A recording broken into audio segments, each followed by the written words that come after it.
Oh, thank you. Well, excuse my whistling as we are now live. Good evening. This is Ron McFadden, and I have the humble pleasure of serving as the chair of the Baltimore City Board of School Commissioners.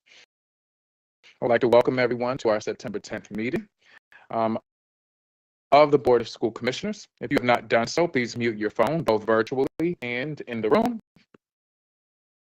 Anyone who does not mute their phone may be muted by the call moderator, or you may be removed from the meeting. Additionally, if you are not a board member or Dr. Santelises and her staff, please turn your video off. I will now read a roll call of the board to identify who is on or who is present.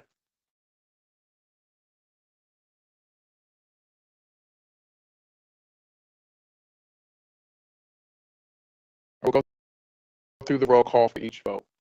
If you're joining us virtually, please identify yourself for the record. Vice Chair Roberts. Vice Chair Roberts present. Thank you. Commissioner Ames Messenger. Ames Messenger present. Thank you. Commissioner Coy. Commissioner Coy present. Thank you. Commissioner Esposito. Commissioner Esposito present. Thank you. Commissioner Kenyatta Bay. Kenyatta Bay present. Thank you. Commissioner Mohammed. Mohammed present. Thank you. Commissioner Parker. Thank you. Commissioner Dr. Redding Ballinger. Reading Ballinger present. Thank you. Commissioner Rooks. Commissioner Rooks present. Thank you. Commissioner Sally. Commissioner Sally present. Thank you. Commissioner Slater Harrington. Commissioner Slater Harrington present. I'm also present. That is 10 of us present with one absent. Is there a motion to reopen the meeting? So moved. Kenyatta Bay. Thank you. Commissioner Kenyatta Bay. Is there a second? Second Esposito. Thank you, Commissioner Esposito. All in favor, Vice Chair Roberts. Present. Yes. Commissioner Ames Messenger. Ames Messenger present. Y'all were answering yes to this. Are we reopening the meeting? Commissioner Coy, it's fine. Commissioner Coy, yes. Coy. Yes.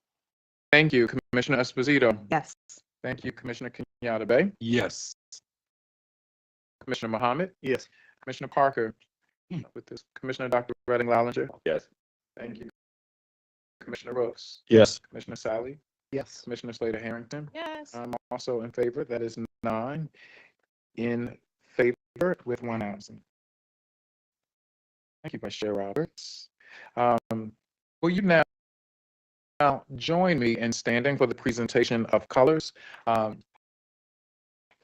by the JROTC, the Junior Reserve Officer Training Corps from the Baltimore Polytechnic Institute, followed by a student performance where you all will remain standing as well, should you choose, by Cecil Elementary School under the direction of Ms. Salandria Mills.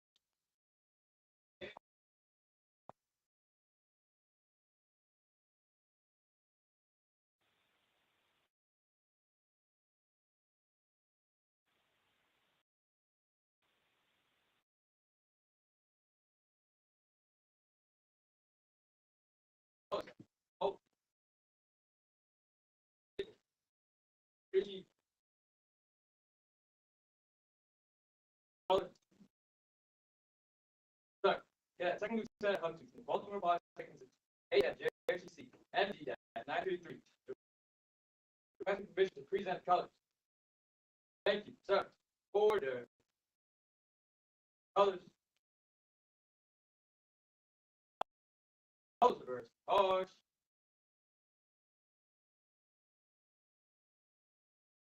Color. Oh. Present. Colors.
Students are amazing.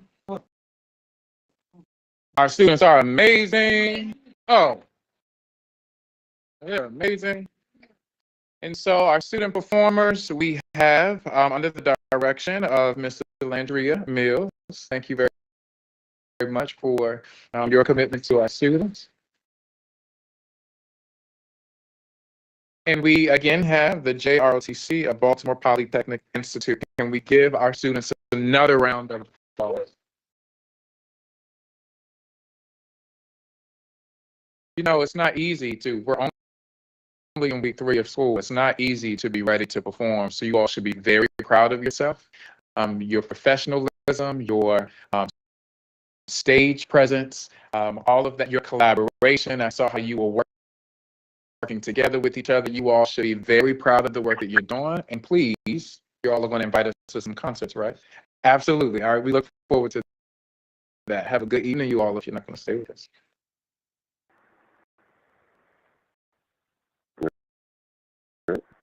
Tonight, we are going to have our moment of silence read by my esteemed colleague, Commissioner Slater Harrington. I would like to also add to that, as we as a nation and as a state have experienced some loss within school buildings. And so I would like to make sure that we lift up the students that were impacted by the shooting in, I believe that was Harford County. In addition to the staff and the students who lost their lives at the Georgia mass shooting incident as well. Commissioner Slater Harrington. We're going to start with a brief moment of silence.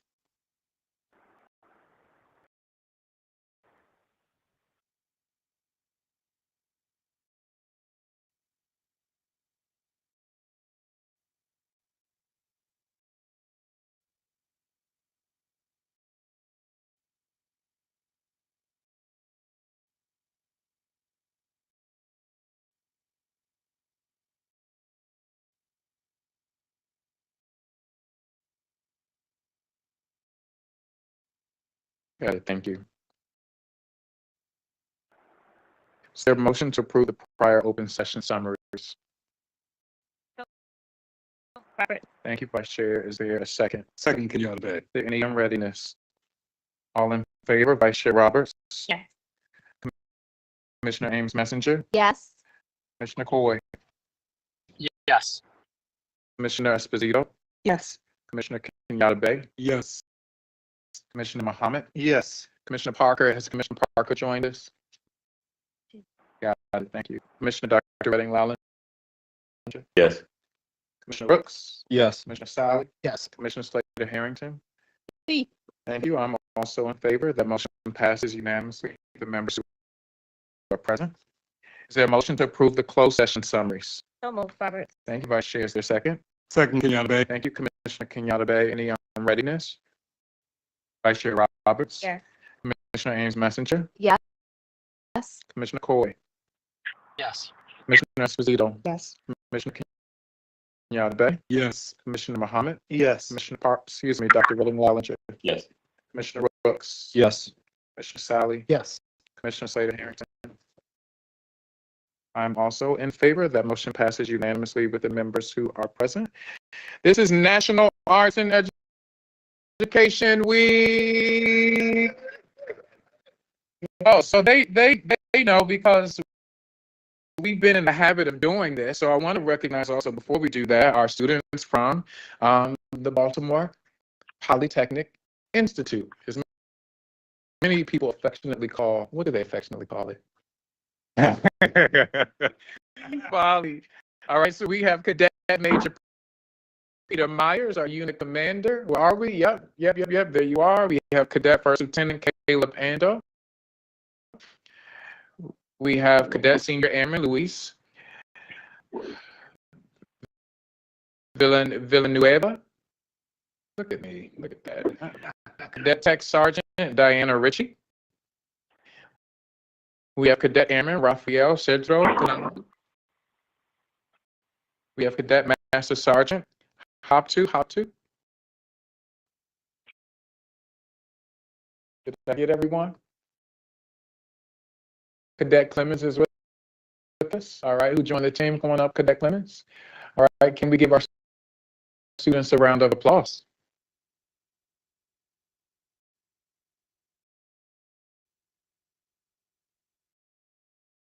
Thank you, cadets. I will always stop meetings for our students. Always. Thank you. Look at that discipline. So with this being National Arts and Education Week, studies have shown that a child's exposure to the arts, Commissioner Kenyatta Bay will attest, provides an outlet for self-expression, helps process emotions, builds confidence, improves social emotional learning, builds the ability to collaborate with others, builds the ability to synthesize almost every other content that there is imaginable. The arts allows for that to happen. Can we give a round of applause to all of our arts educators in city schools? To celebrate National Arts and Education Week, our students are showcasing their talents through visual art shows, musical performances, and more. Show your support for our young people this week by attending an event or simply finding a creative way to incorporate art into your daily routine. I also want to express, we also would like to express our sincerest appreciation for our city schools arts educators for the love you pour into our students each and every day. For many of our young artists, this is their first critic or their first super fan, our arts educators. So your support and dedication keeps them inspired and on the path to greatness. Thank you to all of our arts educators out there. Another important observance this month is National Hispanic Heritage Month. From September 15th to October 15th, we recognize the historical influence of Hispanic and Latino Americans in the United States. Experience the Hispanic heritage around you by educating yourself on the culture, supporting a local Hispanic or Latino business, or even volunteer or donate to an organization near you. Next, I want to highlight some community engagement opportunities for our parents and our students. The first is the return of our free immunization clinics. City Schools is partnering with Total Healthcare to ensure that our students have the school-required immunizations needed for success. Throughout September, City Schools will host several immunization events where students of all ages can receive immunizations such as Tdap, polio, hepatitis B, and many more at no cost to our parents and our families. The next free immunization event is scheduled for Friday, September 13th from 10 a.m. to 3 o'clock p.m. here at the Baltimore City Schools District Office. Another event is our back to school skate night. Anyone know about that already? Okay, well, let me tell you. City Schools is hosting a fun skate night for families and students to unwind on the roller rink and learn more about school readiness resources. The event is on Monday, September 23rd. Save the date. Monday, September 23rd at Shake and Bake from 5:30 p.m. to 8:30 p.m. To register for an immunization event or for the back to school skate night, please click on the event calendar located on the City Schools website for more information. And lastly, I want to take some time this evening to acknowledge the donors who have made contributions to the Fund for Educational Excellence on behalf of Baltimore City Public Schools in the 2023-2024 school year. The Fund for Educational Excellence serves as a local organization education fund for Baltimore City Public Schools. Last year, funding received contributions to various programs and organizations across the district, focusing on areas like classroom supplies, attendance improvement incentives, mathematics support, staff leadership and development, school beautification, and other strategic priority areas. I will acknowledge the following gifts and grants, which were $100,000 or more. We celebrate all of our donations, but these were significant, so we want to recognize these donors. The Abel Foundation of $100,000 for the Teaching and Learning Robotics Program. Sherman Family Foundation, $250,000 for teaching and learning to support mass strategic priorities. Wallace Foundation for $2,945 for Equity Office, and the continuation of Equity Center Pipeline Grant Initiatives. The Baltimore Gas and Electric Company, $140,815 spent for college and career readiness to support consumable supplies for our CTE construction, engineering, and automotive programming. Dream Big, $124,641 spent for family and community engagement for a grant to support the Cherry Hill Education Program Initiative. The Bill and Melinda Gates Foundation, $444,793 spent for the Math Community Learning Network, $431 spent for the Baltimore Secondary Literacy Improvement Community Grant Initiative, and $2,154,310 spent for the 9th grade On Track to Graduate Grant Initiative. Additionally, the Heart of the Schools Fund, which supported initiatives by school leaders who applied for grants, received a total amount of $182,379 across 38 schools. So on behalf of Baltimore City Schools, we would like to thank the Fund for Educational Excellence for stewarding these contributions on behalf of city schools. It is those supportive partners and their philanthropic resources that further the educational standards that our students deserve. So can we give a rousing round of applause to all of our donors? Is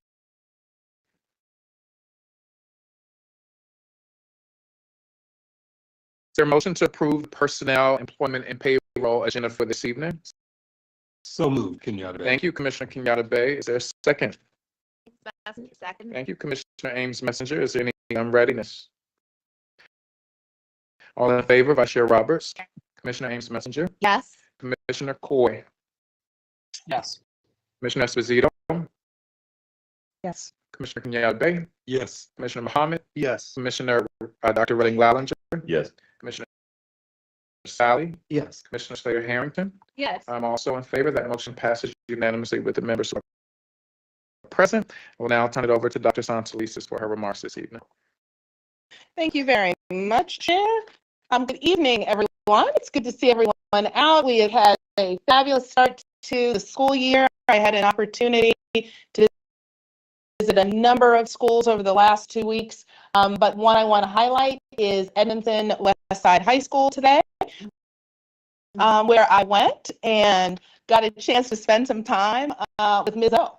And Ms. O is a community grandmother who has served and volunteered at Edmonton Westside for a number of years. I got a chance to learn from her that actually her key position in the school is right up front. She does intake with students. She has actually mastered our new evolve system, so I was glad to hear that. But most importantly, one of the things that Ms. O said, which I think characterizes a lot of how we are beginning this school year, is that she takes the time to know each and every student, to make sure that she is looking in their face when they come through the door, to see how they are, to see who they are. And as she said to me, this is not just taking care of this school, this is taking care of my community. So I want to shout out Ms. O, had a great visit there at Edmondson, as many other schools today. And I did tell Ms. O that I would give her a shout out at tonight's board meeting. So hopefully she got to hear as well. As we get started, I would like to call Chief Emily Nielsen for this evening's PEP agenda.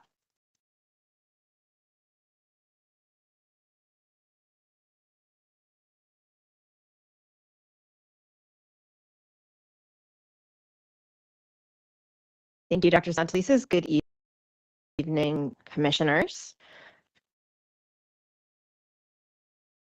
This week, I'm going to be doing a little catch up and reading our PEP from August 27th, as well as the PEP approved today. If you are here in person, if you could please rise when I read your names so that we can acknowledge you. And if you are joining us on Teams, if you can turn on your camera, we'll celebrate you then. So we'll start with the August 27th PEP from the Office of the Chief Academic Officer, a reassignment. Recommended that Danae Bushard, currently Director, Academic Support and Strategy, be reassigned Educational Specialist 2, effective August 28, 2024. From the Office of the Chief of Schools, an appointment. Recommended that Kawana Floyd, currently Educational Specialist 2, be appointed Coordinator, 9th grade, on track to graduate at Excel Academy at Francis M. Wood High School, effective August 28, 2024. Recommended that Angela Franklin, currently teacher elementary at Wildwood Elementary Middle School, be appointed Coordinator, 9th grade, on track to graduate at Vivian D. Thomas, effective August 28, 2024. Recommended that Brittany Gardner, currently Educational Associate at the Bel Air Edison School, be appointed Assistant Principal at Bel Air Edison School, effective August 28, 2024. Recommended that Michelle Harmon Malone, currently Assistant Principal at Anne Arundel County Public Schools, be appointed School Success Liaison Literacy, effective August 28, 2024. Recommended that Tricia Lawrence, currently Principal at Murray Fowler Vocational Technical High School, be appointed School Success Liaison Special Education, effective August 28, 2024. Recommended that Catherine Scotty, currently Educational Associate at Thomas Johnson Elementary Middle, be appointed Assistant Principal at Thomas Johnson Elementary Middle, effective August 28, 2024. An appointment from the Office of the Chief Executive Officer. Recommended that Macon Tucker III, currently Manager, Equity Centered Principal Development, be appointed Director, Equity Centered Principal Development.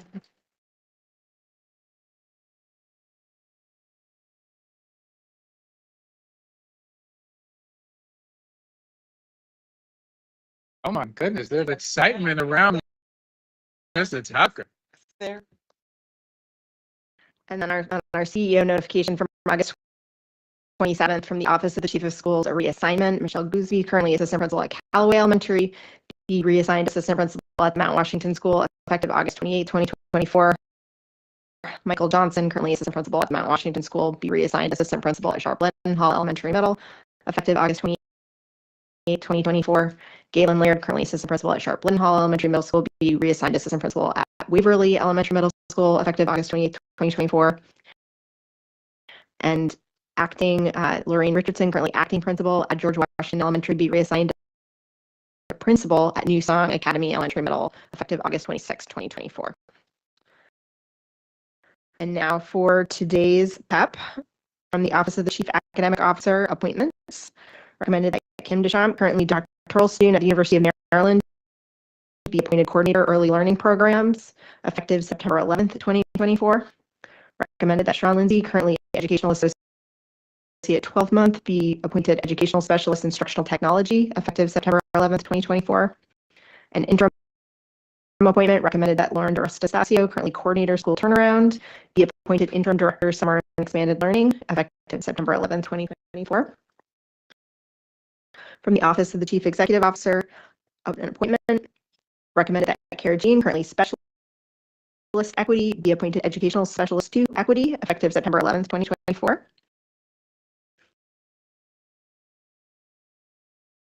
Recommended that Marie Parfait Davis, currently Specialist Equity, be appointed Educational Specialist 2 Equity, effective September 11, 2024. Recommended that Paige Riggins, currently Specialist Equity, be appointed Educational Specialist 2 Equity. And recommended that Casey Smith, currently Specialist Equity, be appointed Educational Specialist 2.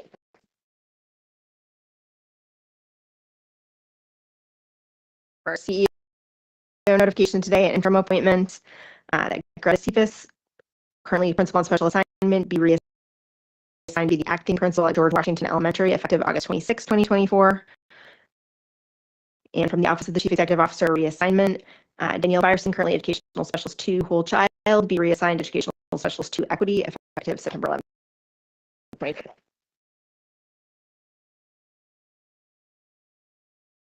Congratulations to everyone on the PAP. Thank you, Chief Nielsen. As has become our practice, I will also read a little bit more about the new principal at New Song Academy, Lorraine Richardson. Her career spans 15 years at city schools, most recently as acting principal at George Washington Elementary School. She has also served as resident principal at Billie Holiday Elementary, assistant principal at Dr. Bernard Harris Elementary, and classroom teacher at Leith Walk Elementary Middle School. Ms. Richardson earned a bachelor's degree in education from Morgan State University, a master's in literacy and instruction, and a specialist degree in administration and leadership from Walden University. Congratulations, Principal Richardson.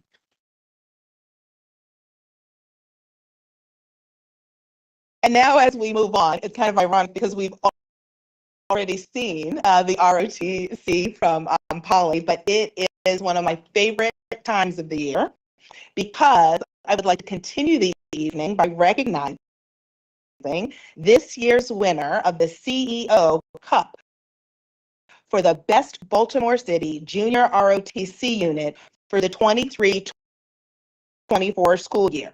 All units in city schools compete annually for this honor by participating in citywide competitions and activities. And the winning unit will display the trophy, this trophy that I cannot even pick up, in their school for the following school year. It is now my great pleasure to recognize the Junior ROTC unit at Baltimore Polytechnic Institute, who served as our color guard this evening, as the winner of the CEO Cup for school year 23-24.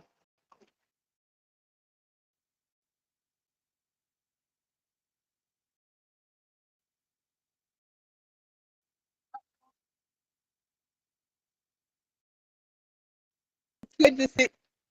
So congratulations to you both.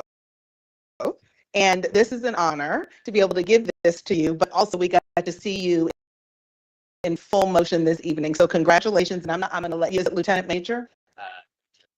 Oh, we're both cadet majors. So good, the two of you can carry this trophy together. Congratulations, both cadet majors. Good to see you all. Congratulations.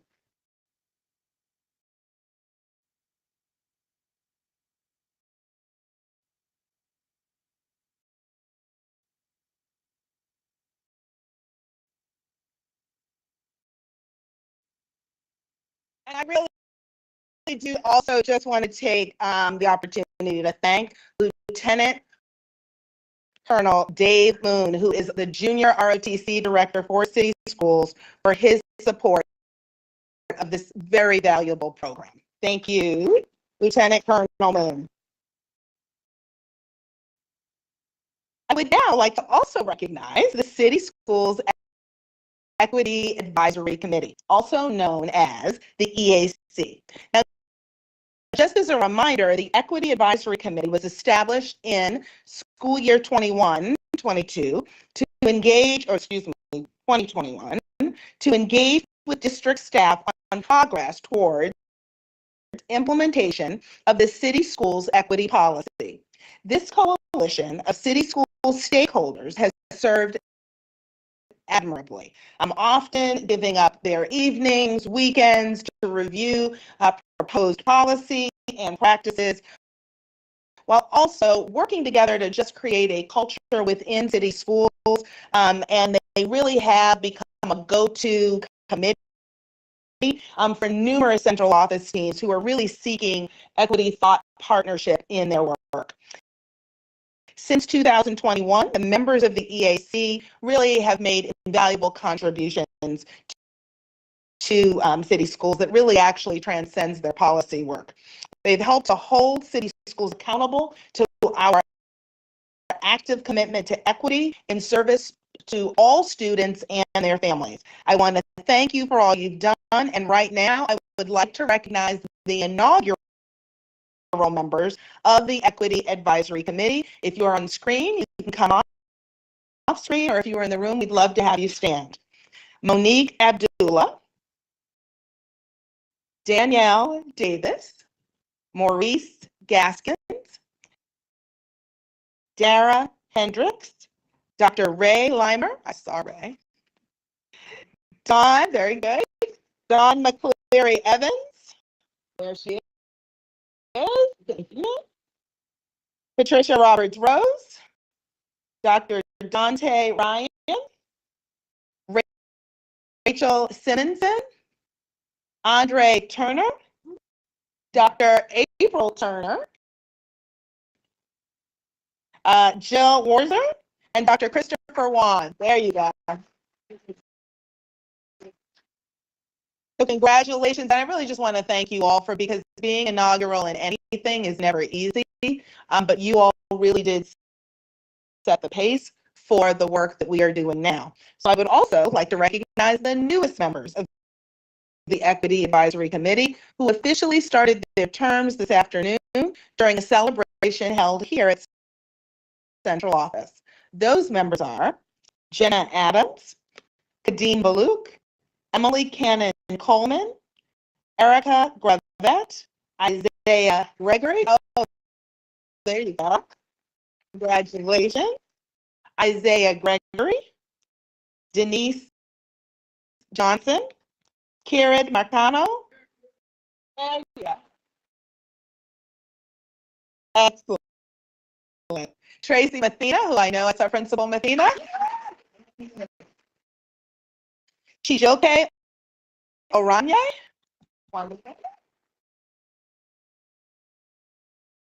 Christopher Razor. Dr. Tanya Crawford Williams, is she here?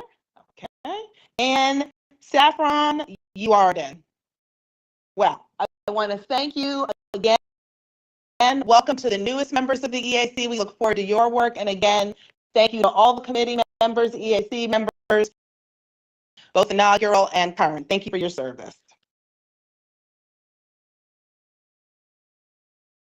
And then finally, I did want to address the issue of restricting cell phone use in our city schools. Now, the research has overwhelmingly demonstrated the harm caused to young people by social media and cell phones, as well as the benefits of limiting the use of cell phones by students in classrooms and other school spaces. I've spoken to this issue in a number of areas, and I just want to say and reaffirm that city schools believes there is an urgent need to curb the negative impacts of social media and cell phone use on student learning, mental health, safety, and well-being.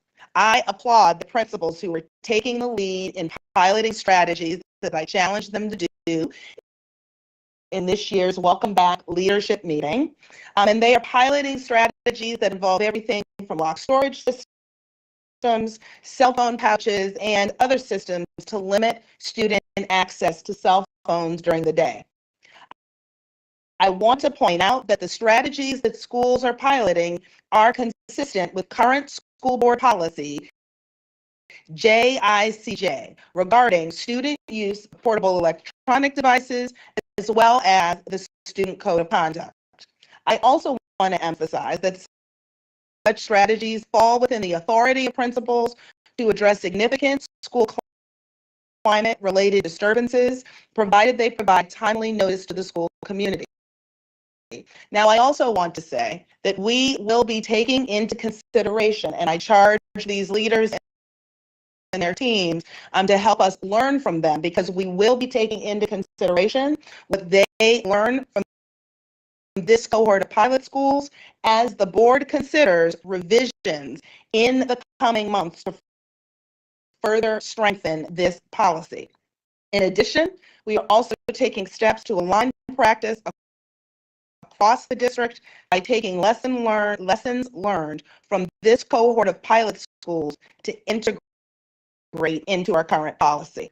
I also want to add that we have enhanced our approaches to cyberbullying, incorporating digital literacy and responsible social media use into the curriculum, and we are engaged in a nationwide lawsuit to address the harms to student well-being that have been exacerbated and fueled by the social media platforms.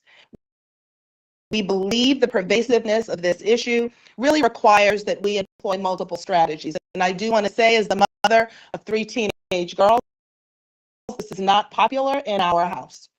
This is something that they would prefer their mother would not take a stand on. But I will also say, we believe that this is a time for adults to be adults, and for us to actually work to more effectively change the culture, but we cannot do it without our families.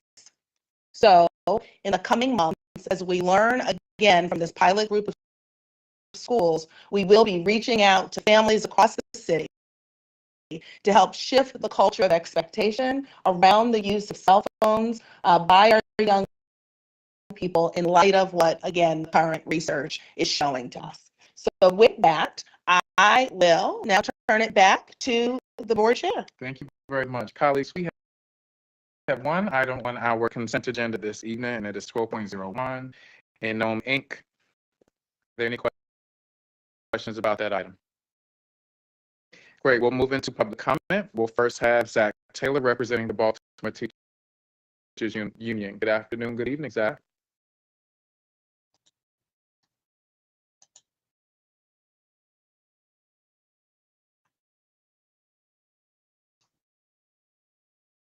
Good evening. Happy new school year. It's my 18th year in city schools, and unfortunately, the last few years, we've had some chronic issues with our payroll and pay stubs and self-service. Believe me, I would much prefer to be talking about something else. This is what teachers are bringing to us. It's what BSRPs are bringing to us. I'm receiving, and our staff is receiving 20, 30 pay stubs a day, just saying, is this right? I don't think I got my raise. Self-service is confusing. It's complicated. So we're going to talk about that. We would prefer to talk about cell phone policy. Teachers have a lot of ideas. They've already learned some things from their experience. Prefer to talk about mentoring the many, many new teachers we have. We would prefer to be talking about how to keep up collaboration on inclusion and co-teaching, which is increasingly common across schools. But today we have to talk about pay again, and we really need you to exercise your governing authority and your oversight to try to fix this issue. Self-service, we know it's going to be revamped. We know we're going to have a new system soon. But we've been hearing this for years, and this is a problem right now. We had many, many staff, all of our PSRPs, that's secretaries, that's paraprofessionals, that's among our lowest paid staff. They did not receive their pay raise on time. They haven't received it yet. We've already had communication with the Chief of Human Capital, and we appreciate that. We received a call, and we were able to at least talk through it. It was a surprise. We've had other issues, though, and we're not getting a response to our emails, several emails. Teachers have sent hundreds of emails, I know, because I'm CC'd on most of them, and I have reached out to each one of those teachers and asked them, have you received feedback? Because we know sometimes there's a tendency to drop me in the reply all. In those cases, we're about 50%, and we're talking hundreds of emails. Some of the responses are copy-paste situations. People aren't receiving a substantive response. our self-service is complicated. Our pay is listed in it twice.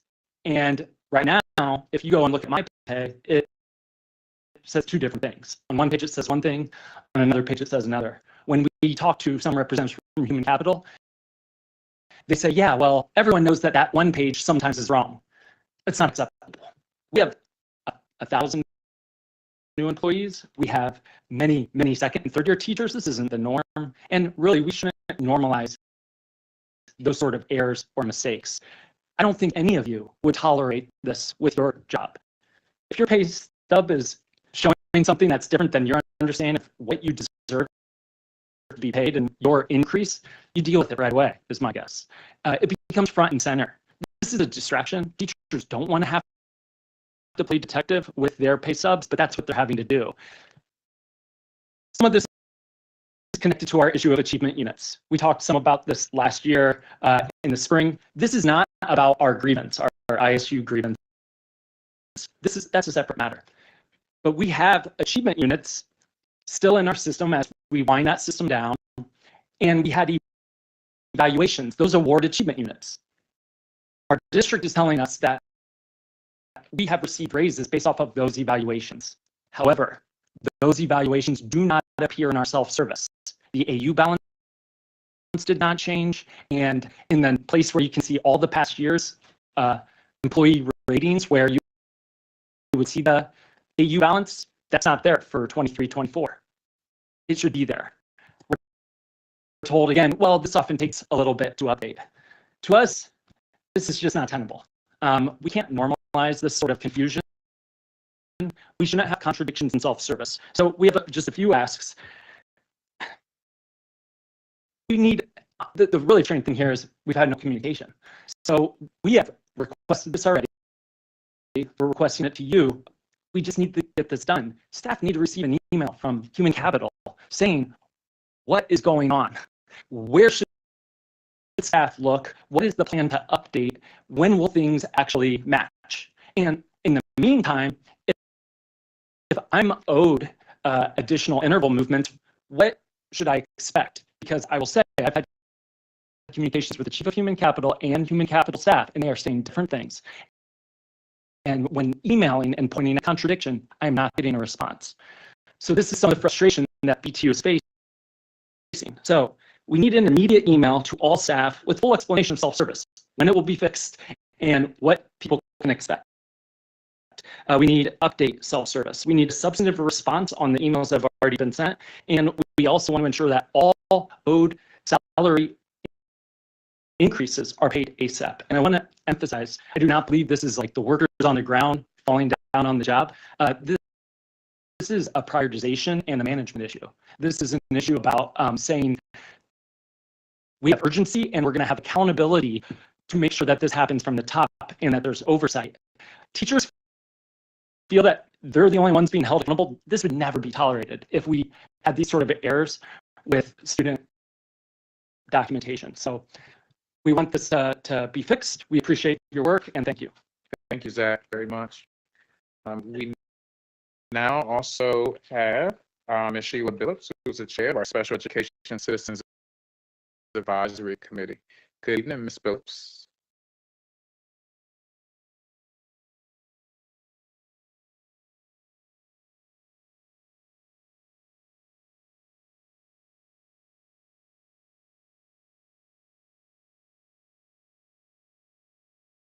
Good evening, commissioners, and all that's virtual and those in the room. Again, my name is Sheila Billups, and I'm the chairperson of CCAT. If you don't know, CCAT stands for Special Education Citizens Advisory Committee.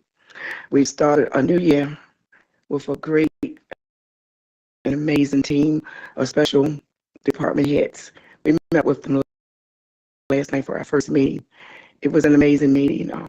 One of the former students came back, who graduated in 2007. He now works for the district. He was a volunteer for years. He joined CCAT. So we're excited about that. We have one thing, just this month alone, I came across these words. I thought it was powerful. A little progress each day adds up to big results. I want y'all to take away with that, realizing in special ed, it takes just a little bit each day, but you get big results in the end. Also, our next monthly meeting will be here at the district. I'm not sure which room. I'll let you know later. Through communication, our Facebook page is up and thriving. We had 20 new virtual members join last night. I'm excited about that. Yes. Our next month meeting will be the PTA for Baltimore City, PCAP, and I'm still waiting to hear back from the Office of Engagement. Thank you so much. Thank you very much, Ms. Phillips. Next, we have Ms. Debbie Demery, who is our PTA of Baltimore City President. Good evening, Debbie. New Year.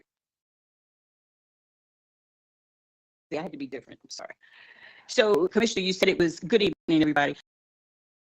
You said it was Arts and Education Week. So, before I begin, I want to shout out a young man who is a graduate of Baltimore City Public Schools, who is a professional animator artist, has published his own book series on Gumroad.com, and he's an animator.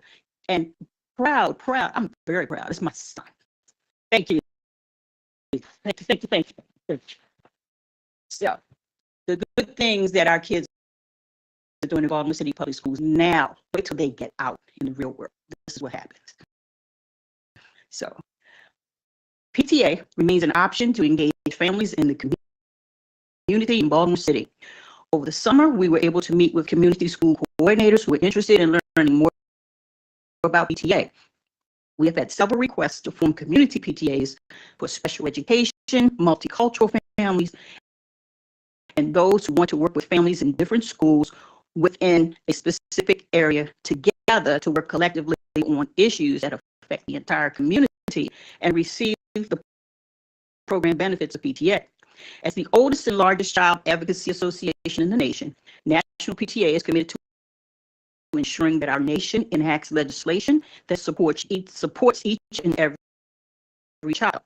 National PTA advocates on Capitol Hill for every child with one voice. No parent should fear for the safety of their child every time they leave home. That's why PTA members advocate for sensible gun safety and violence prevention policies to help keep our children safe. We advocate to federally fund research on the causes and effects of gun violence on youth and communities, as well as evidence-based strategies to reduce gun violence, establish education programs to teach students, parents, and the community members about gun safety and violence prevention, restrict internet gun sales, including kits that can be used to make and modify guns, and ban access to military-style semi-automatic assault weapons. Enough is enough. So thank you very much.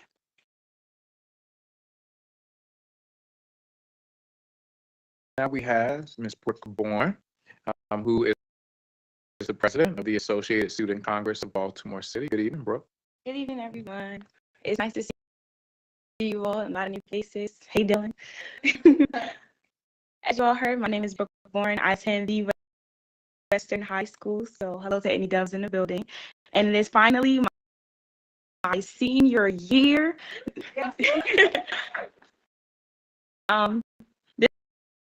This is my second year serving as ASCBC's president, and I'm here to update you all on our progress as new student leaders are making up our executive board.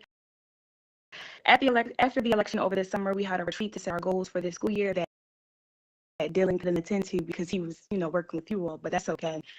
And we wanted to go over how we wanted to set our goals and how we wanted to appoint staff this year. We appointed 7 staff members with 4 out of the 7 being completely new to ASCBC, so that's always a treat.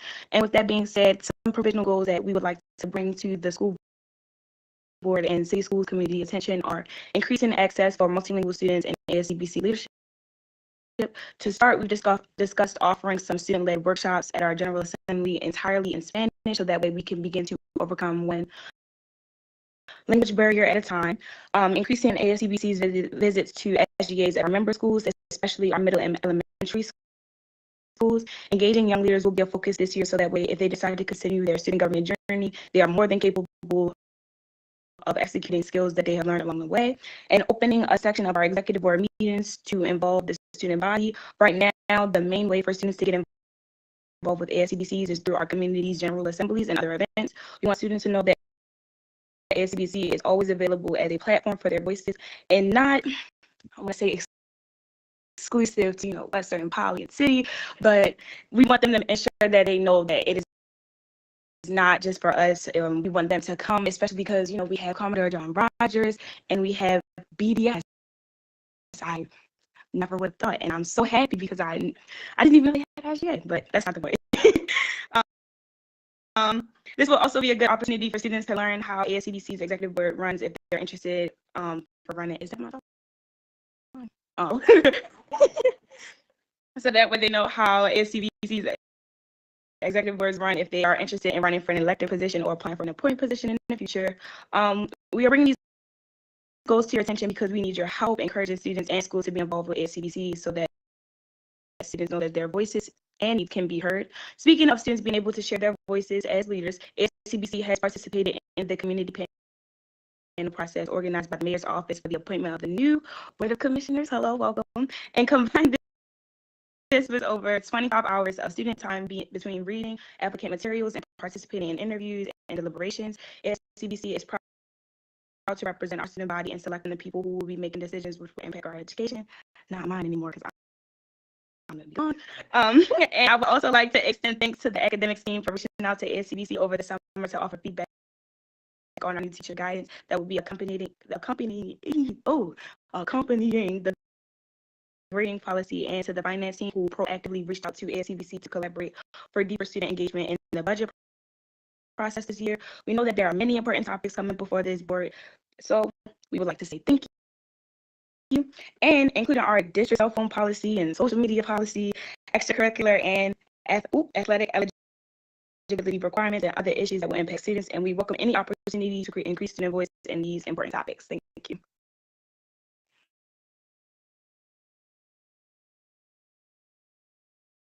Thank you, Brooke, and I don't want you to allow the legacy that you have on ASCBC to be wasted because you're a senior and you're going to leave us, right? Right. There are a lot of things that you all have done, and a lot of things that you've done and facilitated under your leadership over the past year, and now this year that is leaving ASCBC in a better place. And that's a strong leadership attribute, right? You leave things better than how you came into them. And we think that you're doing that. I know you're doing that, and it is clear. And I look forward to joining you all at the October General Assembly. Okay. Oh, you're going to be. It's already there. It's already there. That's little. That's small, right? Keep reaching higher and higher, because you make us proud, right? You are you're graduating. As you graduate, you continue to leave your mark, and that makes us all in this room feel like, oh, we did something, right? And so keep soaring, keep going high. We believe in you, and we look forward to hearing from you all at the next meeting. Is there a motion to?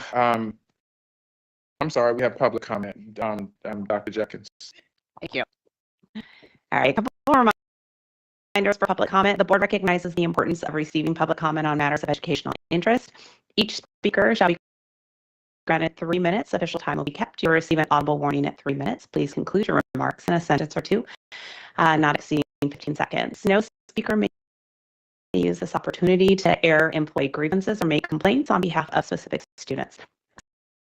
Speakers must stay on the agenda topic for which they signed up to speak and may not verbally or personally attack a school system employee or board member. Should speakers stray from this guidance, they will receive a warning to immediately redirect their comments and may have their microphone turned off or comments stricken from the public record. Thank you again for your interest and participation in City Schools education. And with that, we'll move to our first public comment. And it is from Latoya Knighton. The topic is school safety, and this will be an email read, so I will read this. As a veteran teacher deeply committed to the safety and well-being of our students, I feel compelled to voice my concerns and recommendations regarding our current school safety protocols, especially in light of the recent and tragic school shootings across the country. 1, secure classroom doors. of the most immediate and effective measures we can take to enhance safety is ensuring that every classroom door can lock from the inside. This simple yet critical upgrade would provide a crucial line of defense in the event of an emergency, allowing teachers to secure their classrooms swiftly and effectively. Our current system, where many doors do not lock, are difficult to secure, both students and staff vulnerable. Number 2, comprehensive training and drills. Effective safety measures require more than just physical upgrades. They also necessitate rigorous and ongoing training. We need a structured plan for regular safety drills, training, and training sessions, similar to ALICE, ALICE, Alert, Lockdown, Inform, Counter, Evacuate training model. These sessions should be designed to prepare both staff and students for a range of emergency scenarios. And we must ensure that school leaders reserve adequate support and resources to implement these plans. It is essential that our training programs are not only thorough, but also adaptable to the evolving nature of potential threats. Number 3, enhance support staff. The presence of trained counselors, school psychologists, and social workers is vital to maintaining a safe and supportive school environment. These professionals play a key role in addressing the underlying issues that may contribute to violence and ensuring that students feel secure and supported. By increasing the number of support staff in our schools, we can better address mental health concerns, foster a positive school climate, and build stronger, more resilient communities. Just a second. Just a little bit more here.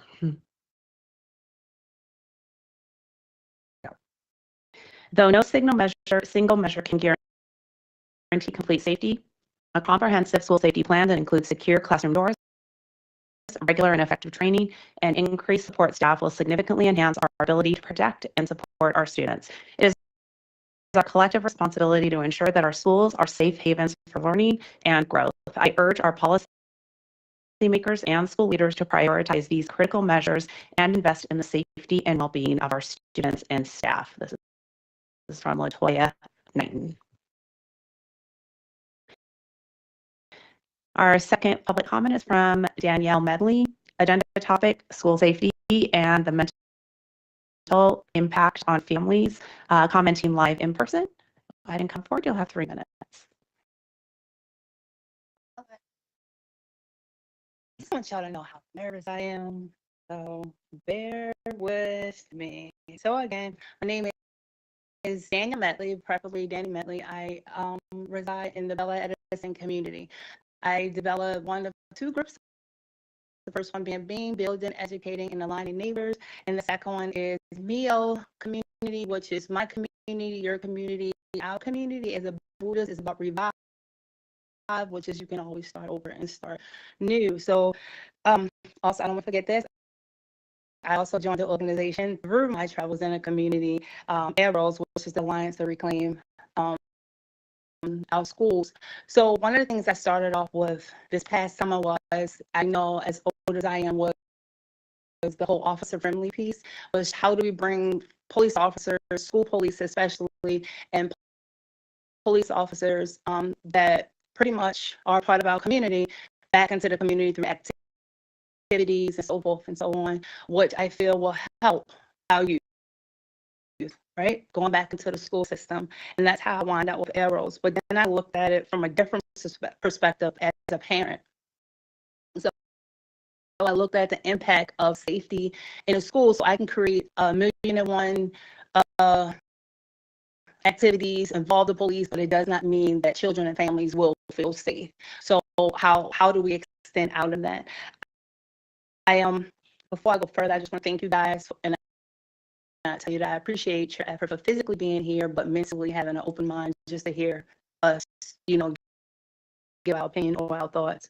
A lot of times we look at things I look at things that happen in my personal life. I look at things that may happen in others' lives, or I look at things that may happen in a movie. And one of my favorite movies is Miss Virginia. And I look at things from the bullying perspective, which we are at ARROS now working on. And I looked at the impact that a bully may have on a student and how they can stop them from doing their best. But to go further than that, I looked at the impact it had on that poor mother, a single mother who was doing everything she can to put her child into another district just to secure his life.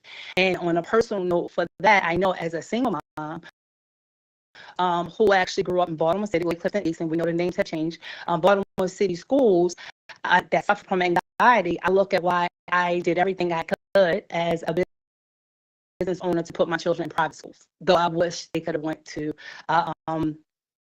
public school, but it saved my pockets and my time a lot from working 6 a.m. to 12 a.m.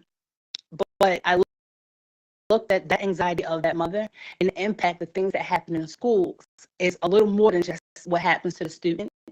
It's the impact that happens to the families, and a lot of times we don't think about that. I know for myself, it would be nice to hear that there's some type of crisis program that actually caters to families, that's not just on school hours or just through the school system, but a community base that allows a hotline or something like that.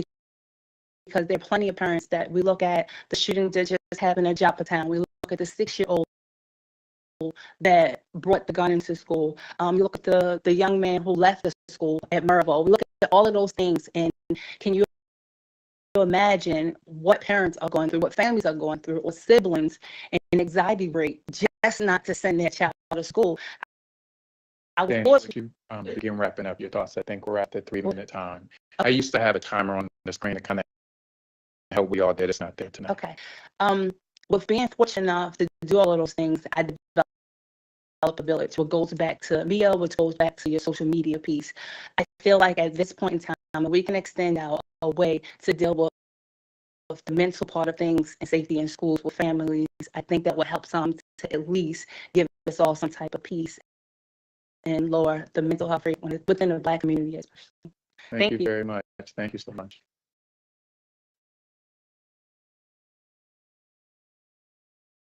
Thank you. Our last public comment is from Timothy Farrell, and the agenda topic is BCPSS approved investment partners. This will be a video.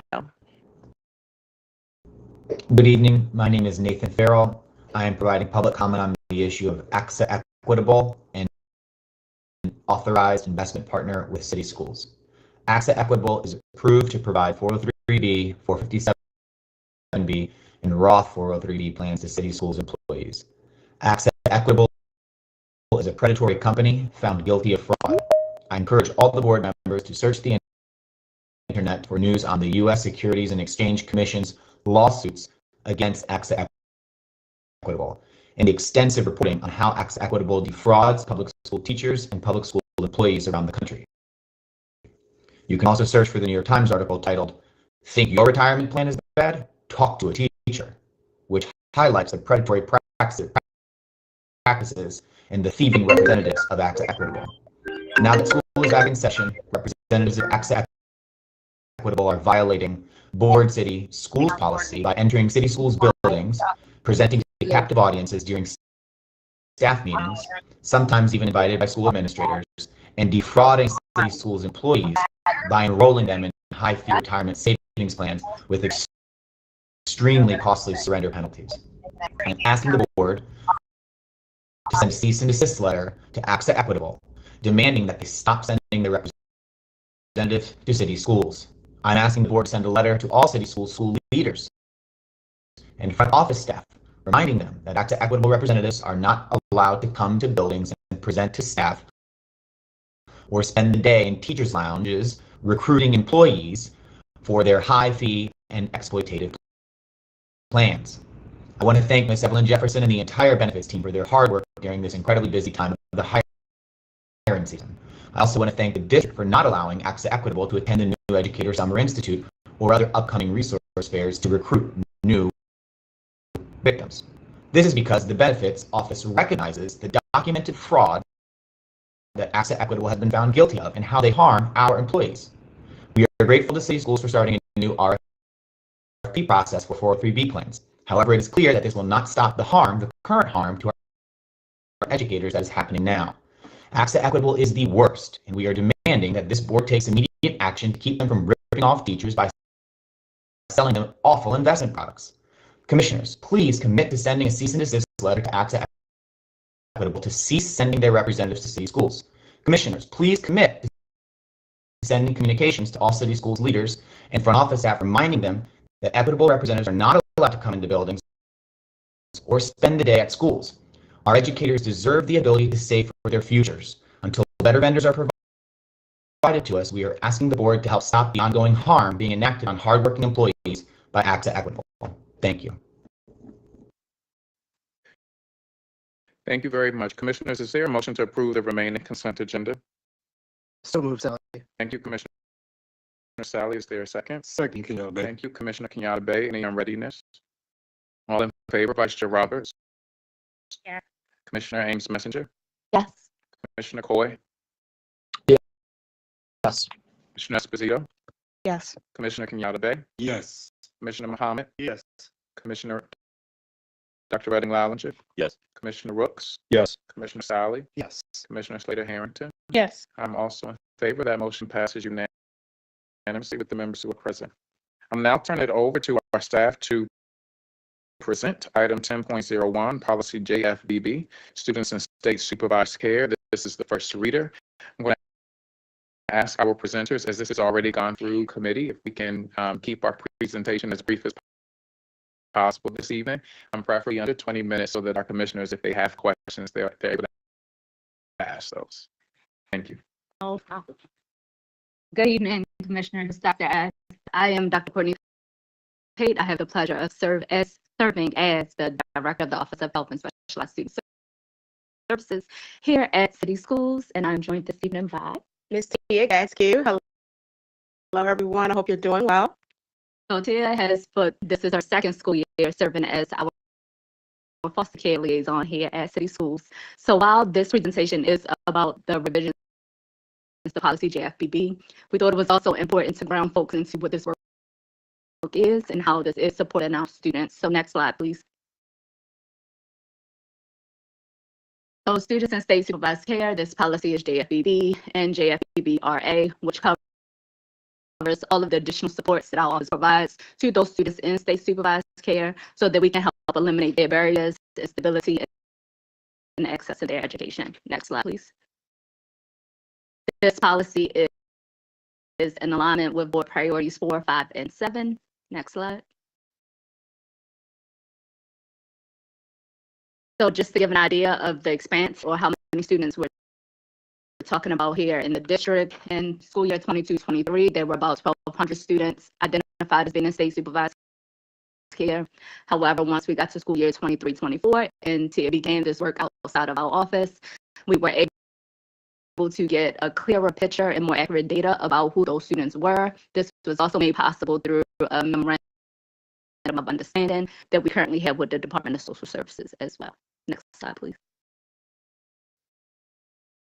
This year, currently, Tia is serving about 360 students, but we find every day that number fluctuates and change. I think this morning we were at 364, but based on our relationship with DSS, we're able to keep tight reins on who those students are and where they are. Next slide, please.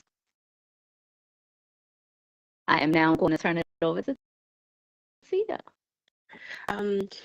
So I work really closely with Department of Social Service, Department of Juvenile Service to identify students that are in state supervised care across Baltimore City.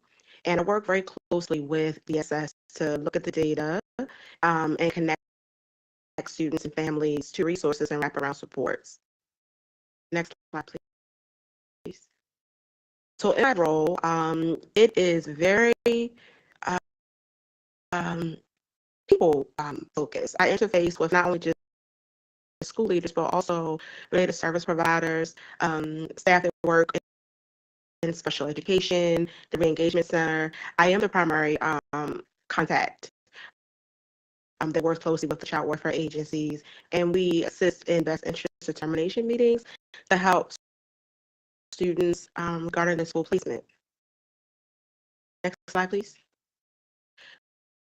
So before I get to talk about Tier 1 support, I wanted to acknowledge Andrea Fife. She is Executive Director of the Department of Social Service. She is my partner in work. Thank you so much for coming tonight. I can tell you that we work really close together. I think we talk, text, and email every day. And I appreciate just how we've been able to develop a rapport with each other to help students in Baltimore City. So when we talk about students in state supervised care, we decided to do a multi-tiered approach. So we have tier one, tier 2, and tier 3 supports. So for tier 1, those are our scholars that we look at least quarterly. We communicate with the caseworkers. We look at their enrollment, if they have basic needs such as uniform vouchers, school supplies, or if they need transportation services.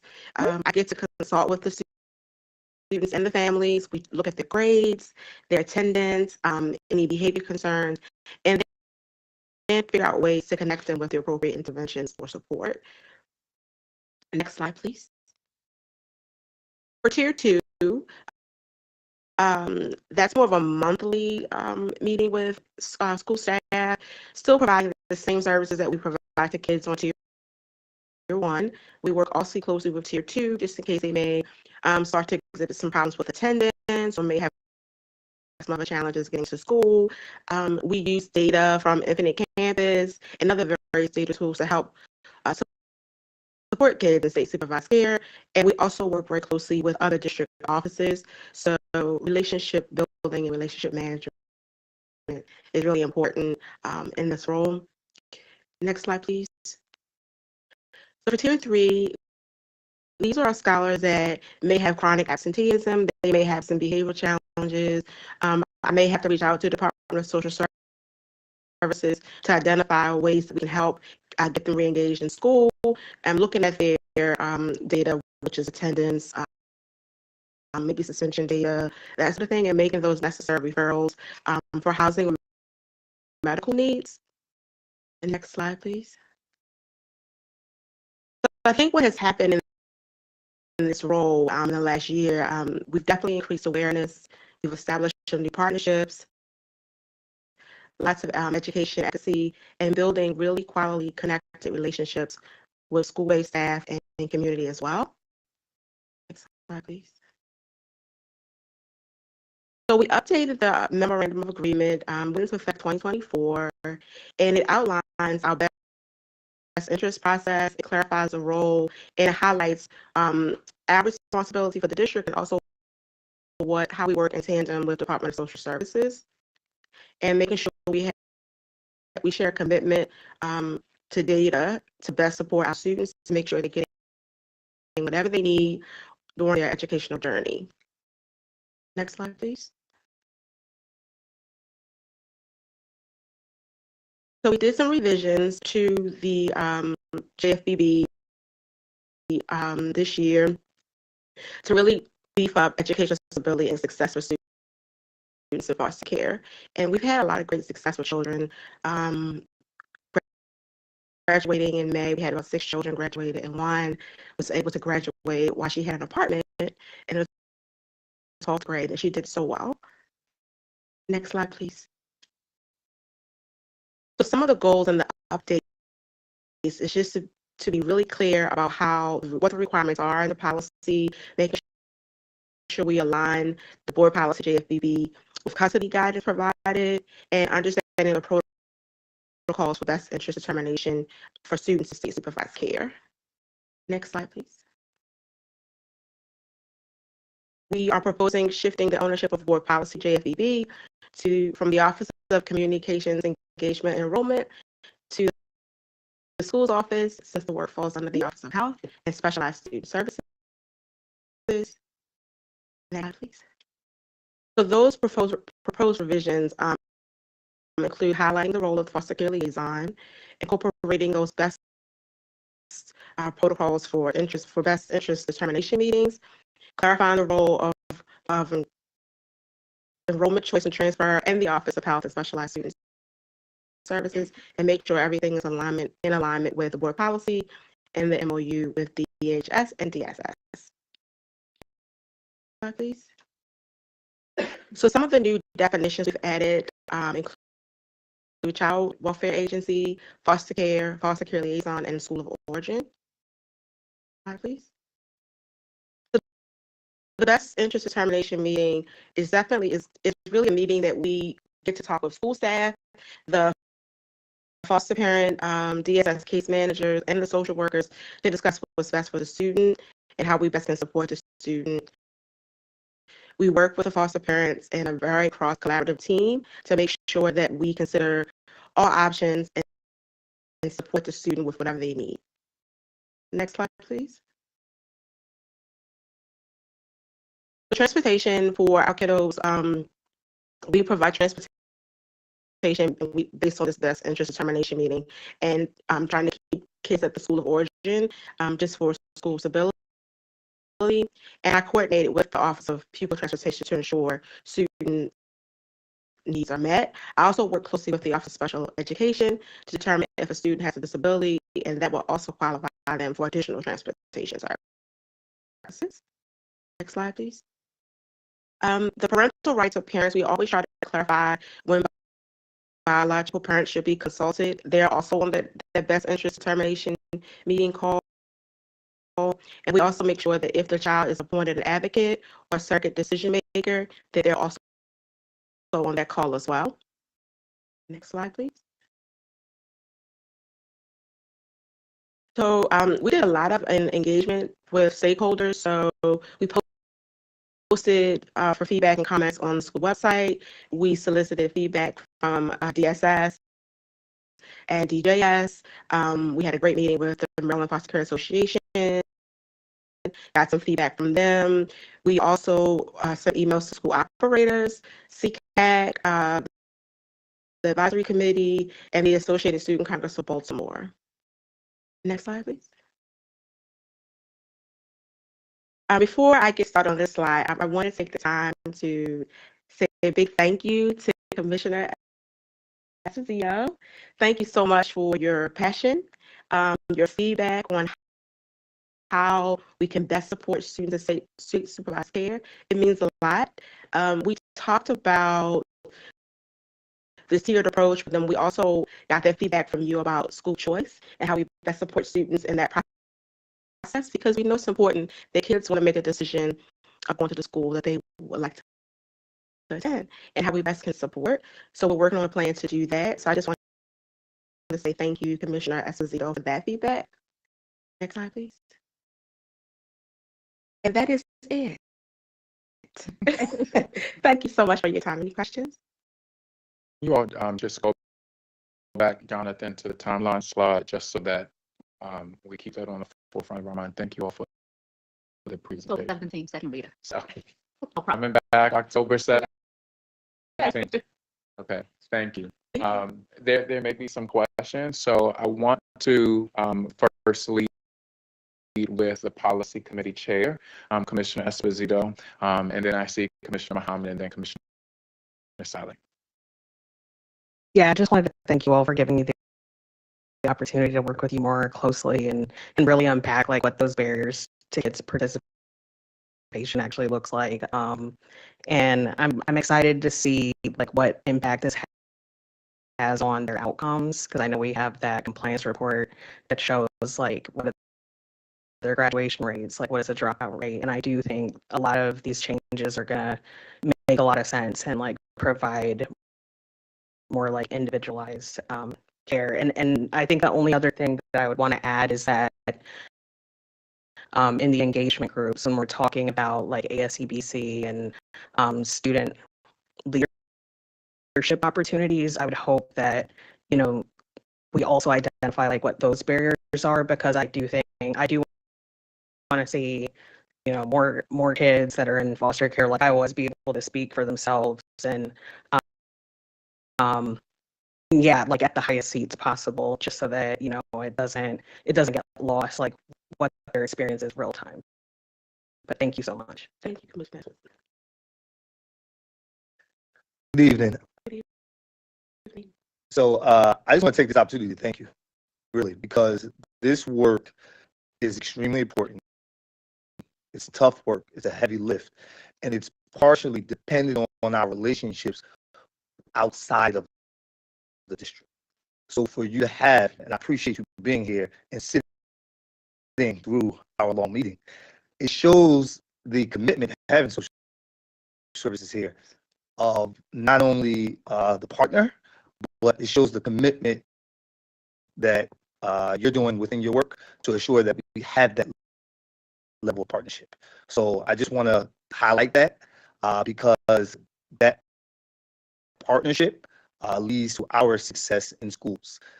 Their work is a reflection of what we see in schools, and our work is a reflection of what they experience day in and day out. And I spent my time on Chelsea way back when. So I know the work. So I appreciate you both. Thank you. So I want to thank you so much for being willing to take all of our questions on the policy committee. And what I see here is a policy that's really reflective of not only feedback, thinking about our children who are the most vulnerable children in our system, as well as children who don't oftentimes have a seat at the decision-making table. And so I just want to say thank you so much for being willing to engage us to help ensure we are all a partner in this work. And so thank you, thank you, thank you. Thank you. Any additional questions or thoughts from board colleagues? Commissioner Kenyatta Bay? Make sure your mic is on. First of all, that growing this has been is vital. When I went through the system, okay, I have gone through the system. I came up through the system, and the supports that you are putting into this were not existent. And so that's why we need this now to be built and make sure that our partners are actually upholding, because this takes a whole community. It's not going to come from one policy from a board. It's not going to come from one policy from a district. It's going to come from a combined effort from a community. And so I appreciate what you're doing, and keep it up. Thank you. Thank you all very much. Thank you. We'll now move to item 10.02, end of year stakeholders survey results.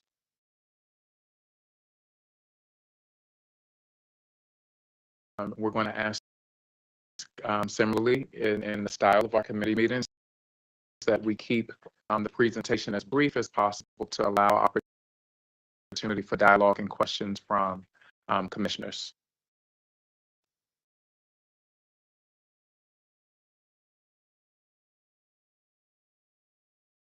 Good evening to you all. Good evening. I am Tina Hike Hubbard, Chief Communications Engagement and Enrollment, and I'm here with my TNT Dynamite partner. Thanks so much, Tina. So good evening, everyone. I'm Teresa Jones, and I serve the district as Chief Achievement and Accountability Officer. And we are pleased tonight, as we have for the past several years, to give you an update on our end of the year stakeholder feedback. I am pleased to partner with the Office of Achievement and Accountability through the Office of our Communications Engagement and Enrollment to co-sponsor our surveying work for the district. So we're going to give you a very high overview of the surveying today. Some of the survey data we will not cover tonight because it is still embargoed, which we will talk about momentarily. But after this presentation, the next couple of days, you will also find longer presentation of the survey data on our website. So those who want to go deeper into the data, please feel free to do so. We're happy to come back and share responses to those. With that, I am going to go ahead and get started because we're going to try to be as brief as possible. So on the first slide here, you can see we're aligning with board priorities. Board priority 4, we will engage all stakeholders, which includes parents, families, and caregivers in their children's education. And this is part of that, getting that feedback from those people. Next slide, please. Thank you. Our participation rate for this year increased for all of our end of the year surveys. We're very excited about our leadership, district and school-based, and survey coordinators. So we're very excited about the increase in participation. Our staff members across the district responded positively to questions about PD and skill building. We also had a note to need to improve relations between our students and teachers, students and other students, teachers and principals, and district office staff. And then safety remains a major concern for students, teachers, and principals as key feedback pieces of our overall survey feedback. Next slide, thank you. So here our overview, you can see our participation rates versus our goals. Just so you are aware, while we did not meet our goal, because we create lofty goals for how many folks we're going to engage in our survey process, we did increase the number of participants at every level for every single survey. So the 1 year change you can see on the right-hand side shows the increased participation from each survey. I'm personally most proud of the fact that we had 1,300 more families participate in the survey this year than the year before. Not still to our goal of 15,000, but are making our way and climbing back up that way. Next slide, please. Our communication strategy. So our surveys we use K-12 Insight and Panorama to send out emails and create QR codes, and schools promoted them and did all kinds of fun activities to promote them. We were updated regularly on all of our leadership across chiefs and other offices to make sure we were promoting our survey windows. It was monitored closely, and they were giving multiple ways to access this district surveys, and we had communications at every level, from chief of schools to all staff emails, inside scoop, principal newsletters, etc., to make sure that folks are promoting our surveys brightly. Now I'm going to go in specifically to our families. I'm going to speak about our families and our educators, our teachers, and Chief Jones will cover our district office staff, our school-based staff, and our students, and our school leaders. Thank you. So here's quickly for our avenues for family feedback. We had our end of the year family survey, which, as a side reminder, that we use Panorama as a partner for those surveys. We also had PASA polls. Those are our texting polls that are happening on a regular basis. We have a question regarding, say, budget or calendar or other items. We can get an immediate response from our parents. I will just say quickly, PASA is amazing. We're getting like 9,000 responses in one weekend because we've sent a text message. So it's another way for us to get short-term immediate feedback. And then we also have our MSDE special education family survey that we also promoted. So quickly today, the requested school-based staff for family survey window was earlier this year. It was open from March 13th to May 10th. For context, last year it was open from April 11th to June 9th. These earlier window allowed schools to complete the survey before focusing on end-of-the-year events and activities. Overall, our response rate increased in spring of 2024 by around 1,300 families, and you can see on the right-hand side the window and topics: overall satisfaction, family engagement, school climate, academic preparation, etc. Next slide, please. So our key findings: we maintained high favorability in 3 of our areas: overall satisfaction with your school climate, and family engagement activities. And you can see that satisfaction is above 80% on all of those, both in spring and 23 and 24. Highlights: 81% of our families said that school provides them with opportunities for advocacy and decision making, which is an increase of 3%, which we're really excited about. And then 83% of our families identified our parent-teacher conferences as ways for them to advocate and participate in decision making at school. We were interpreting that as being part of school family council or PTA or that kind of thing, and our parents spoke back in a very different way, speaking about the fact that them being able to advocate for their child and a parent-teacher conference is the best way for them to advocate for things at the school level, which we found very interesting. Next slide, please. So key findings: what can we improve? A couple of things. How frequently does your child's school communicate with your child's academic progress? We were a decrease of 5%, but still 72%. How helpful is communicating regarding academic progress from your child's teachers? It was 80%, just down 3%. And if you speak a language other than English at home, how often does your school share information in your preferred language? That's 62%, down 4%. As many of you are aware and already know, we have our language access landscape analysis that is actually happening right now, and we are really invested in making sure that we have a different level of engagement with our families who speak languages other than English in their home. Information for this we share with our school teams and our family engagement, who are providing additional ways to support our schools with the lower scores in this area to help them improve significantly. So just lastly, our key findings and open-ended responses. You can see here we had more than 4,000 open-ended responses, but here are just some examples, and I'm not going to read them to you, but you can see some of the open-ended responses here from our families. But the top categories for open-ended responses included academics, extended learning, and more and better communication from schools. And here's a sampling of the quotes here. And while you're reading those samplings, I will just share some of the next steps from the survey. We're sharing the public link, as we said, I just said a few minutes ago, for our survey results on our website.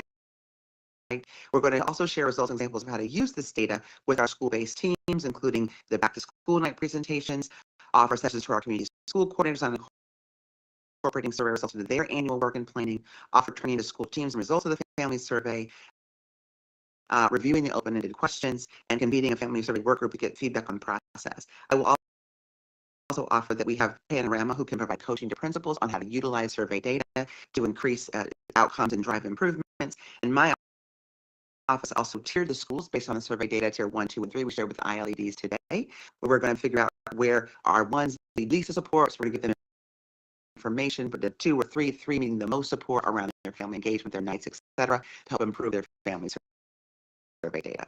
Now I will move on quickly to educators. So again, here are the ways we got feedback for our educators: EOI, Maryland School Survey, 5 Essentials, several ways in which we're getting feedback from our school-based educators.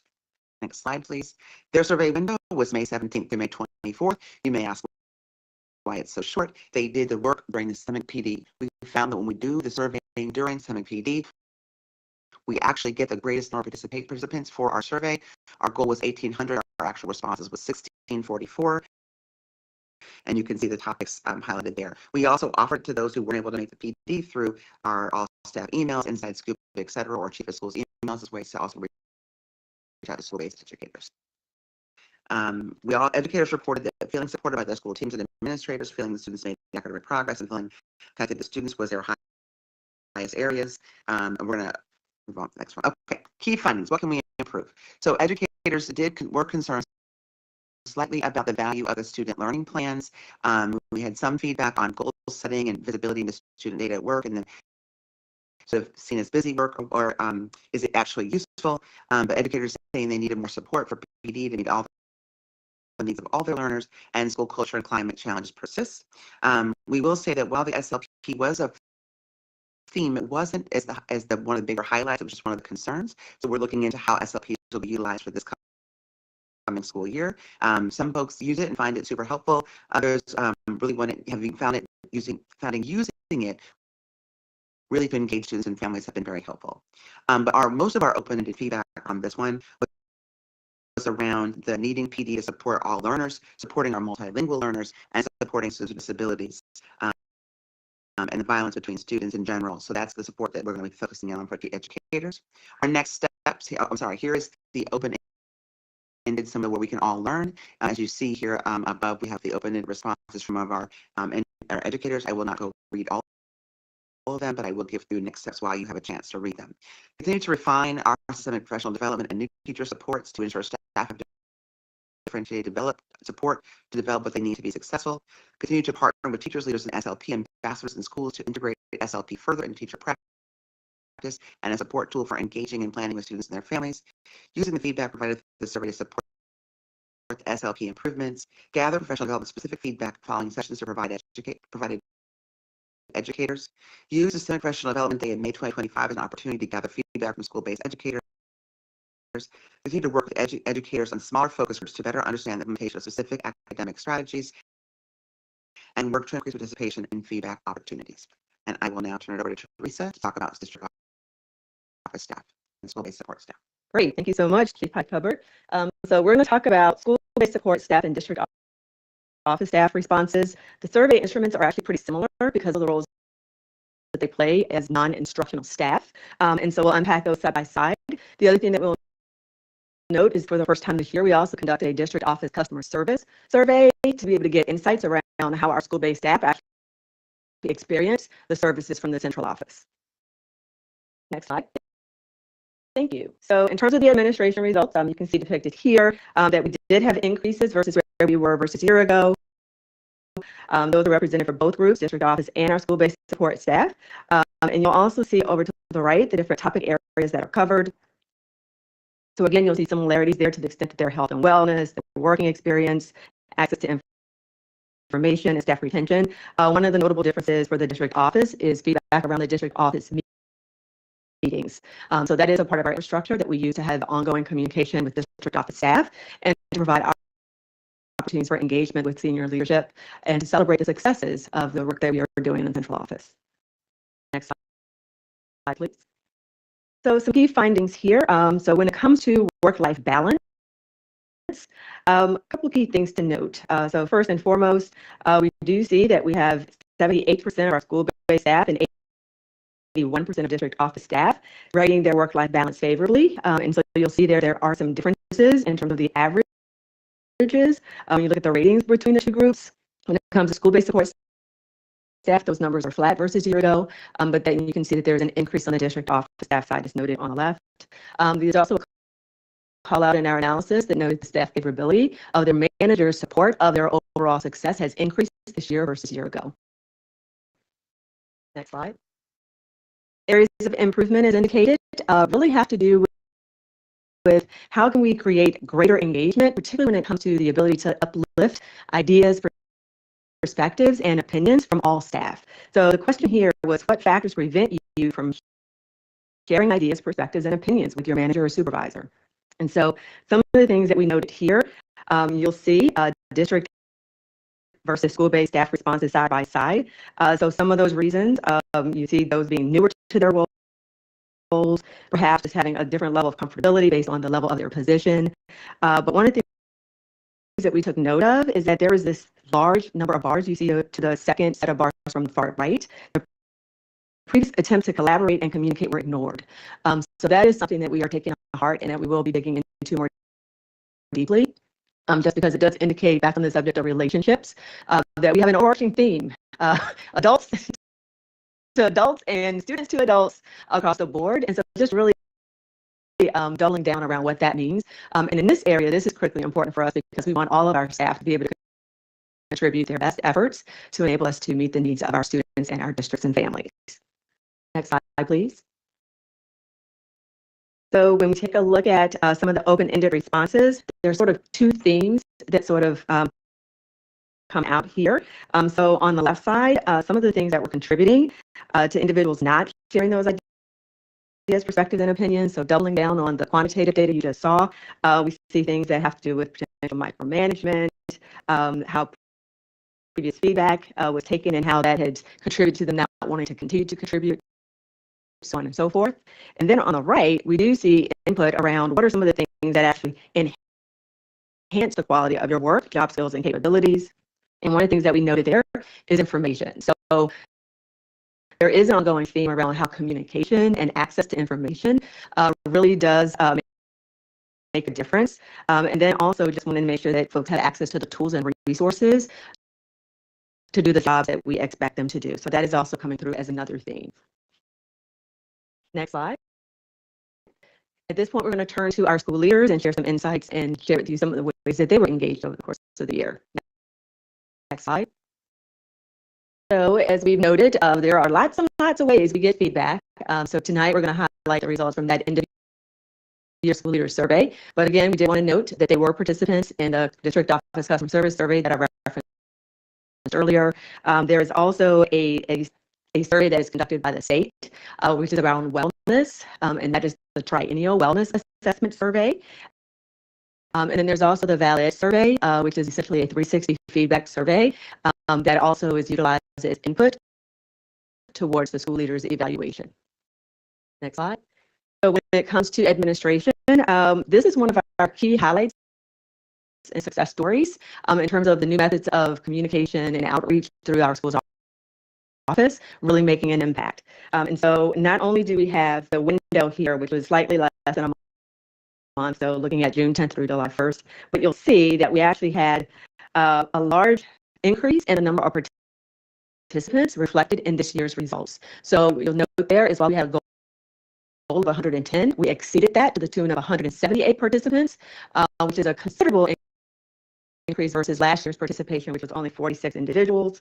One of the things that we want to note and really commend the school office around is their use of multiple methods of communication and also support through the CLN structure. And so thinking about the use of the weekly updates, the CLN newsletters, having discussions during the end of year checklists with school leaders and managers and the instructional leadership executive directors. We think that that was actually a game changer for this year because it kept this work front and center, and it allowed them to increase the participation, as you see noted here. And you can see here the breakdown across the 3 different groups of school leaders, our principals, assistant principals, and principal residents, as reflected in the 178 respondents, excuse me. Next slide. So key findings. So interestingly here, because I mentioned earlier this theme about relationships, there were a lot of positive and favorable relationship-related comments coming through in the responses on the school leader survey. So when we take a look at school leader responses about what they understood to be the relationship between students and teachers, 97% of them felt that that relationship was good, which is a notable increase versus 76% last year. And then there was also an increase in the percentage of respondents indicating that they are having a culture of success, sharing happening within their schools. And so we wanted to bring that to your attention in this area of school culture and climate. And then we also saw some increases when it comes to the measurement of job satisfaction. Again, notably, we have a lot more respondents this year, so we sort of have to recognize that it's a different population in some ways. But there were 89% of school leaders saying that they were essentially satisfied versus 59% from the year before. And we also took note of the 89% that said that their school was a good place to work versus 48% the year before. So again, some notable improvements, and as we're unpacking these results with schools and with CLNs, et cetera, it'll allow us to better understand actually what's underneath the numbers when it comes to the actions that are being taken. Next slide. This particular view, I'm going to take just a minute to describe what this is because it looks a little different than a lot of the other views you are accustomed to seeing. This is a view that we bring back each year where we take a look at how school leaders feel about the time that they're spending on specific tasks. And we've continued to keep this question in front of school leaders because we recognize that there are a lot of demands on our school leaders, and time is a commodity that we can't expand, right? So understanding what they're spending their time on gives us a sense around whether there's a right priority of time being spent, even though it may not always get us to the quality of time being spent. It does allow us to get underneath the hood a little bit through follow-up discussions to identify ways that we can improve that experience of our school leader. And there are some indications, even though the numbers still indicate room for improvement, where we've been able to take some things perhaps off the plate or minimize the level of distraction that it might provide for school leaders who have really critical things to handle.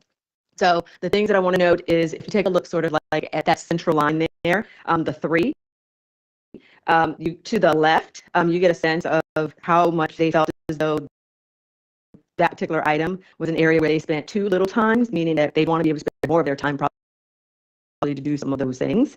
Whereas on the right side, it's an indication that they're spending too much time on it. So really kind of what we want to keep our eye towards is kind of like that central line that is more or less the sweet spot of saying, like, I'm probably spending the right amount of time in that particular area. So again, it's not perfect, but it does give you a relative comparison around how those tasks are being viewed.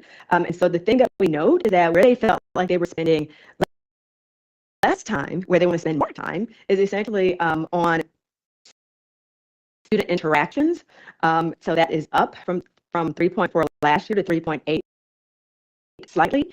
They also continue to report that they don't spend enough time on principal collaborations.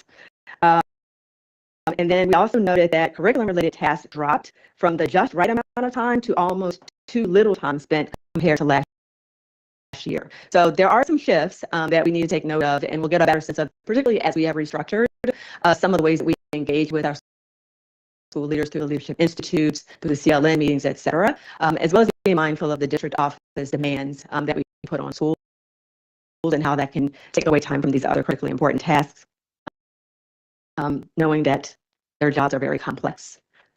Next slide. So when it comes to open-ended responses, there are 3 key questions that we've represented here to sort of give you some highlights. The first question was to find out, like, when they think about their overall job and responsibilities, what most affects your capacity for quality leadership as a principal? And what do you see top of the list? Time management. So some of this goes back to this fact around time being a commodity, all the different tasks, et cetera. One of the things that contributes to their success is being able to manage their time effectively. Also being able to have a handle around discipline and safety related issues, and their ability to manage the multiple leadership tasks that are come with the job.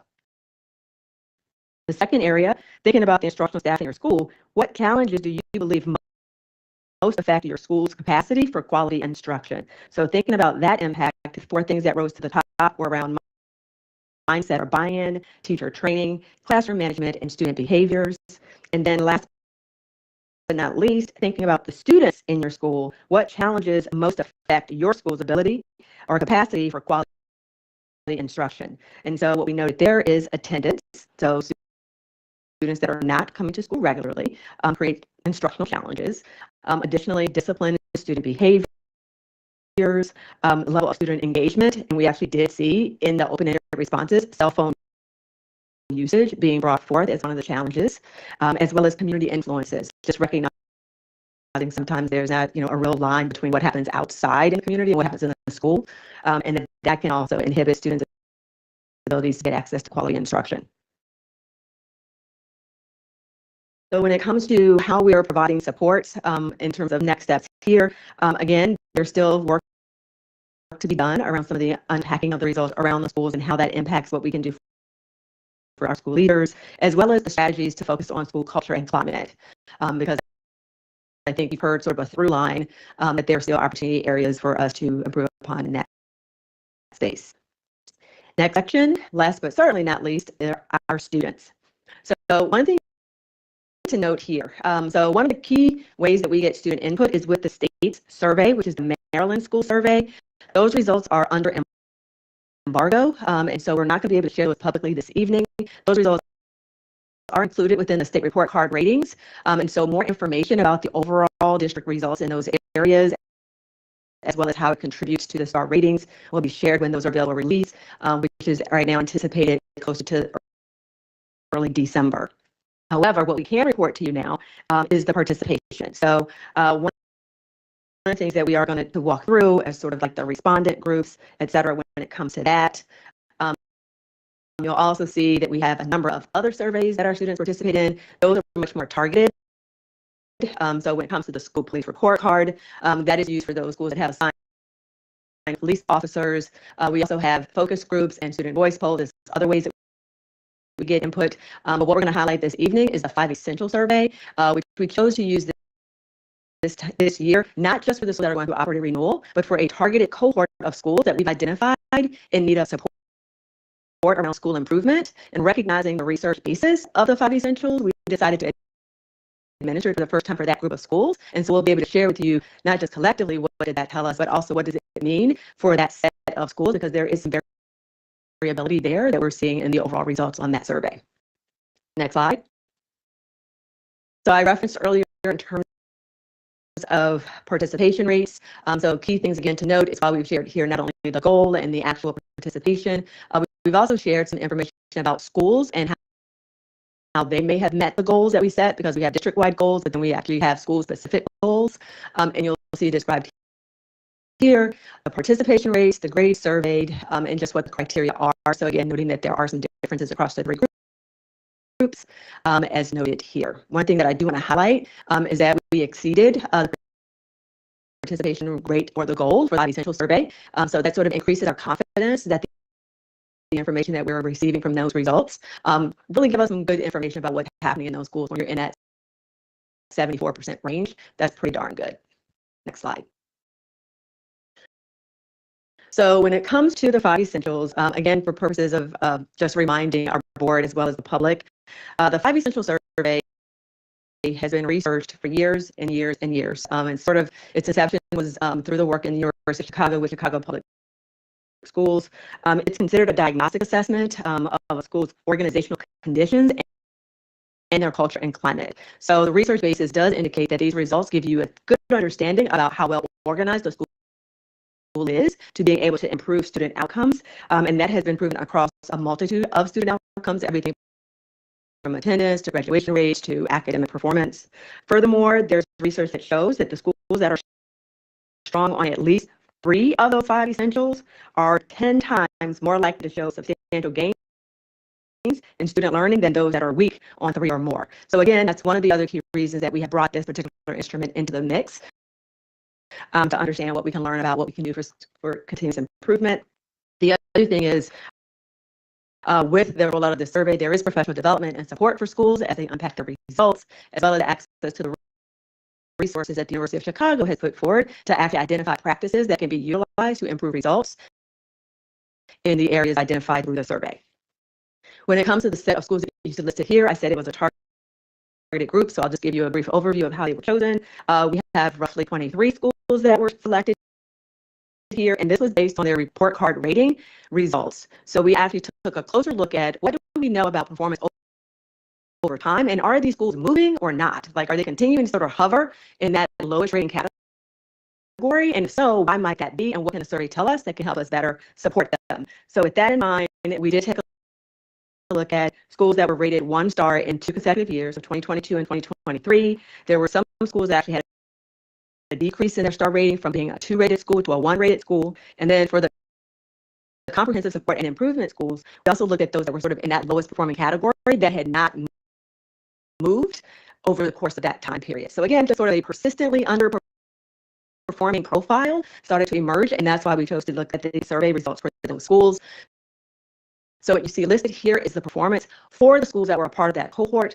The largest number is in that not yet organized category. Some of the things that we did note, however, particularly for those that are in that green organized category, is we do recognize that there have been other contributing factors in some cases. So we do have some changes in school leadership in some of the schools that are represented here. We've seen evidence of improvements, certain strategies being implemented in some of those schools. And so in some ways, it becomes an early indicator of what they may be primed to do. And for others, it may be an indication that we need to support them differently. And so as staff bring forward updates around the school improvement efforts, you'll get a better sense of what the more targeted approach is around these schools, alongside what we're doing district-wide, to the extent that we certainly want to improve all of our schools, but certainly these might need a little something extra, and these results help us unpack what that might be. So with that, I'm going to go to the next slide and go over some of our overarching next steps around our stakeholder feedback efforts. So of course, first and foremost, a lot of it is about sharing. Not just getting information to folks, but helping them understand how to use the information and supporting them in some of the ways as Chief Hubbard described, with central office staff working alongside schools when it comes to that. It's also an opportunity for schools to share the results with their communities, to have some honest conversation around what's working, where they're concentrating their efforts for improvement, so on and so forth. So that is also a use of these results. It's also continuing to do the work that we do, trend analysis, and unpacking what does this mean for our efforts in control. And also, how do we consider taking these results alongside other qualitative opportunities to deepen an understanding around why some of the results look the way that they do, especially when it comes to implementation of specific academic strategies.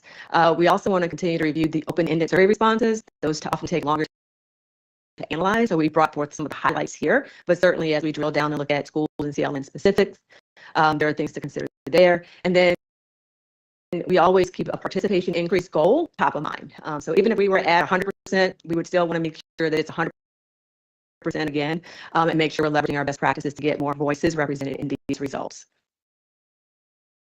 So with that, in the interest of time, we're going to pause there and turn it over to the board and request your thoughts and questions.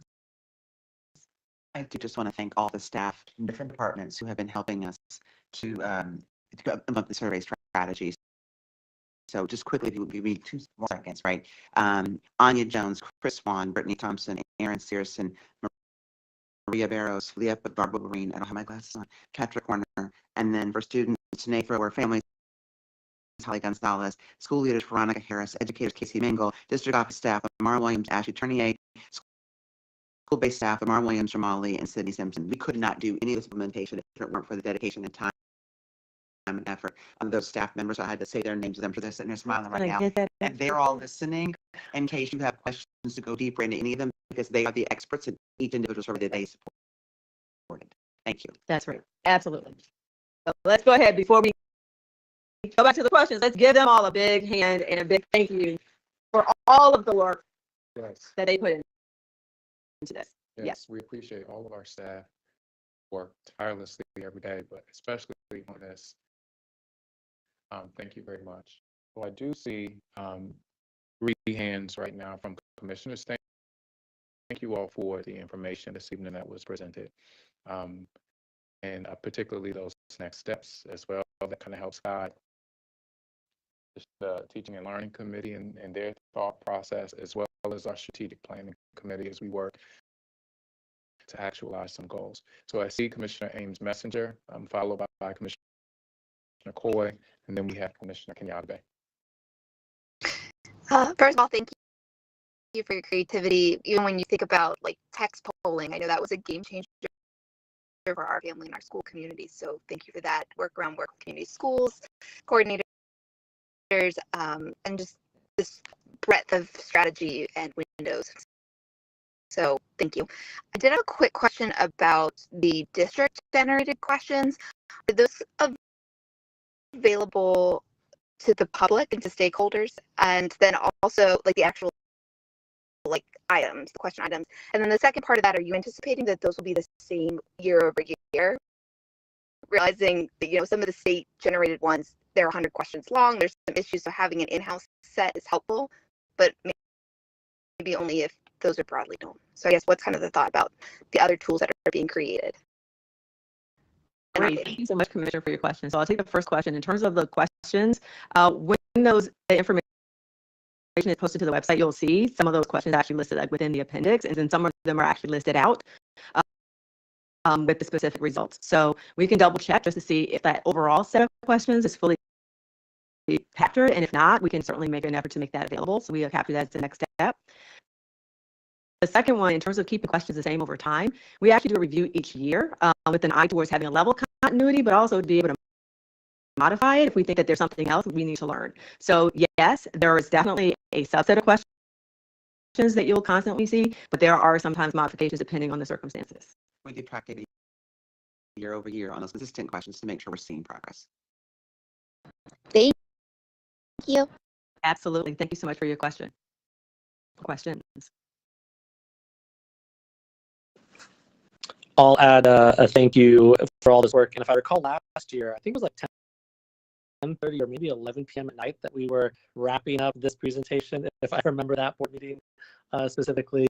So I appreciate also the brevity that you all, but had in the appendix all sorts of information. My question though relates to the slide on time spent on tasks by principals. I just found that really insightful and would love to see a similar, if it didn't exist this last year's survey, to be included in this year's survey for teachers.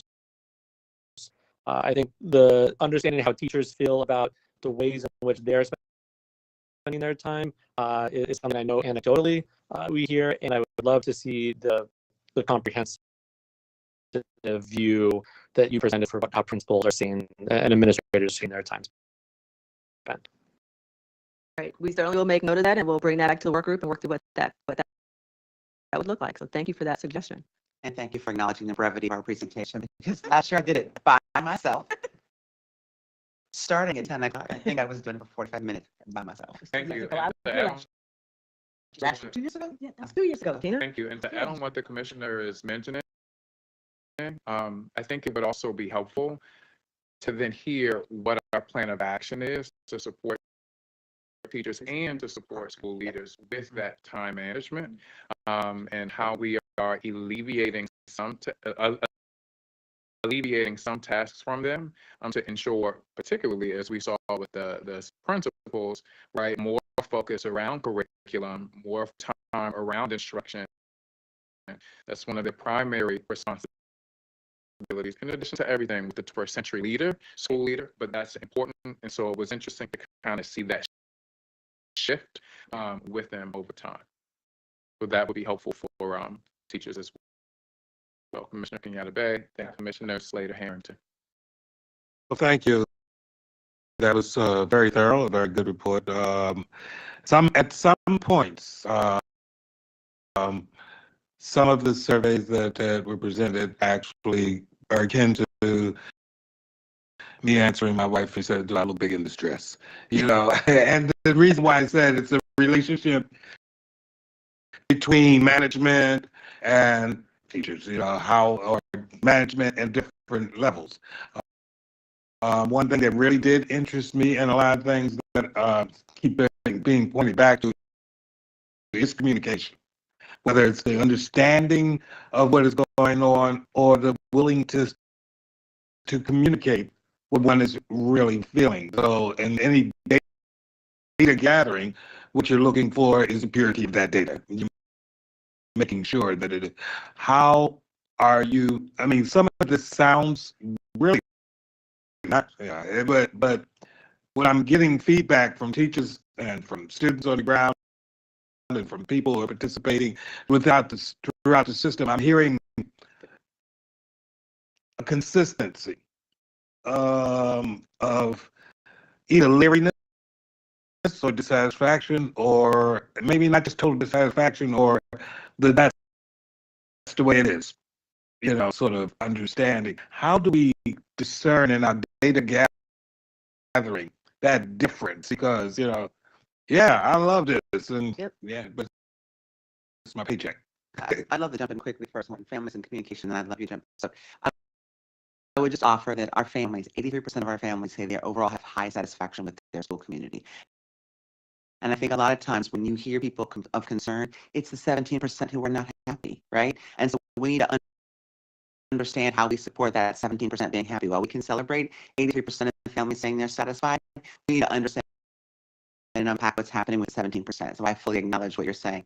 I think also in terms of school-based, one of the things we heard from families that you saw highlighted in the presentation is that they were concerned about the communication from their child's school, right? And so what I started to say a little bit ago, and I go into a little bit further, is that we are looking at this data and working with schools directly, because we know that families go to schools first for everything. They come to us secondary, right? District communications, et cetera. They go to schools first. And so our family engagement team literally spent the summer working on understanding what this data means, the family survey data specifically, and then understanding and putting schools into tiers, tier 1, tier 2, tier 3.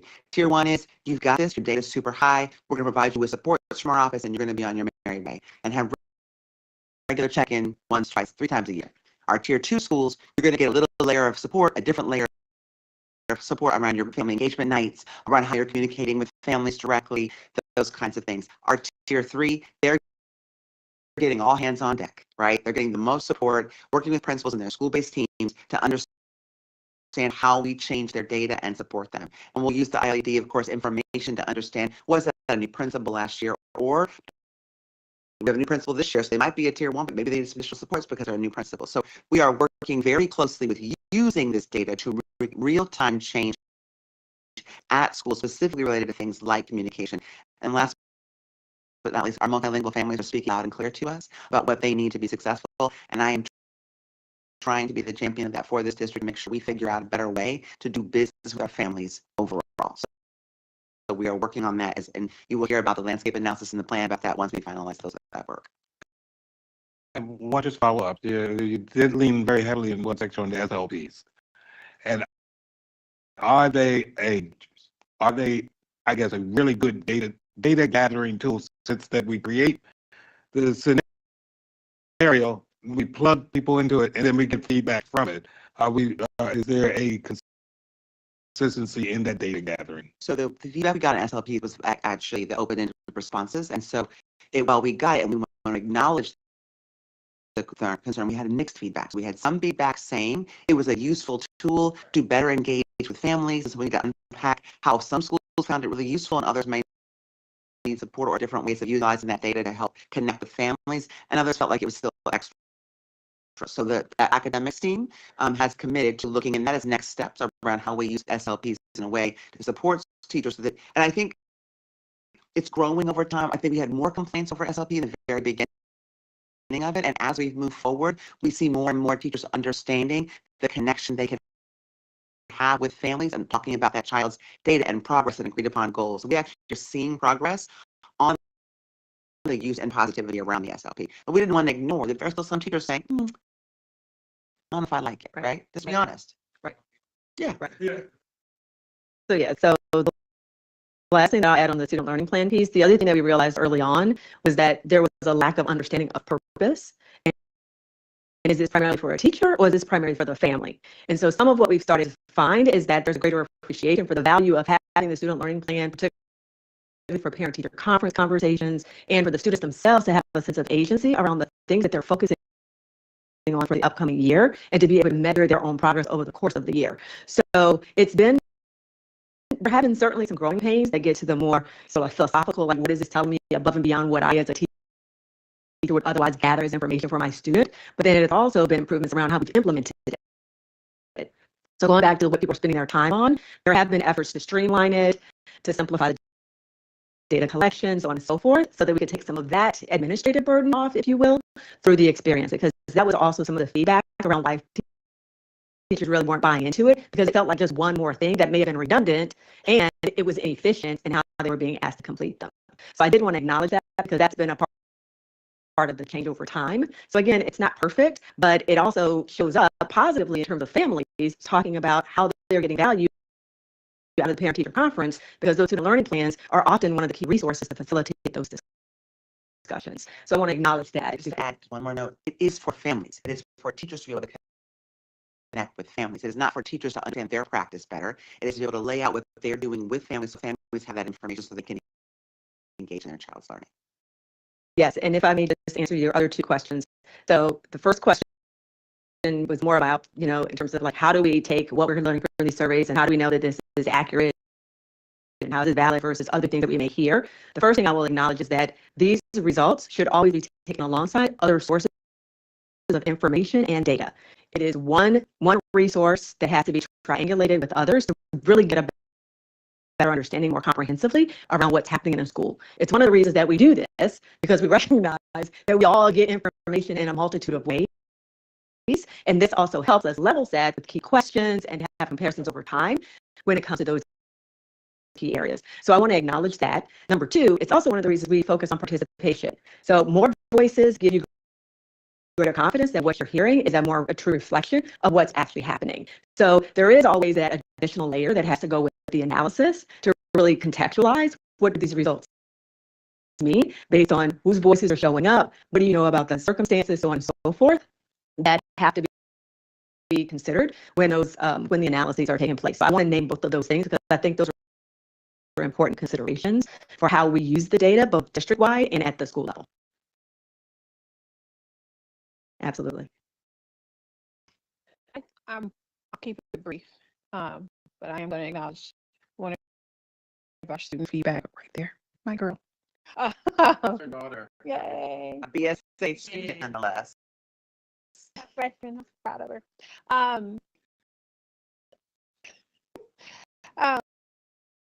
I'll keep it brief. It is just about how, and I think the chair got to some of this, how we are turning around.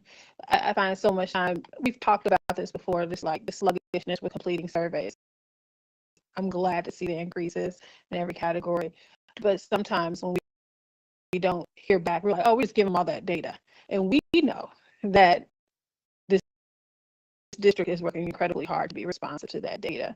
And we get a lot of data, whether it's public comment, whether it's emails, we hear a lot.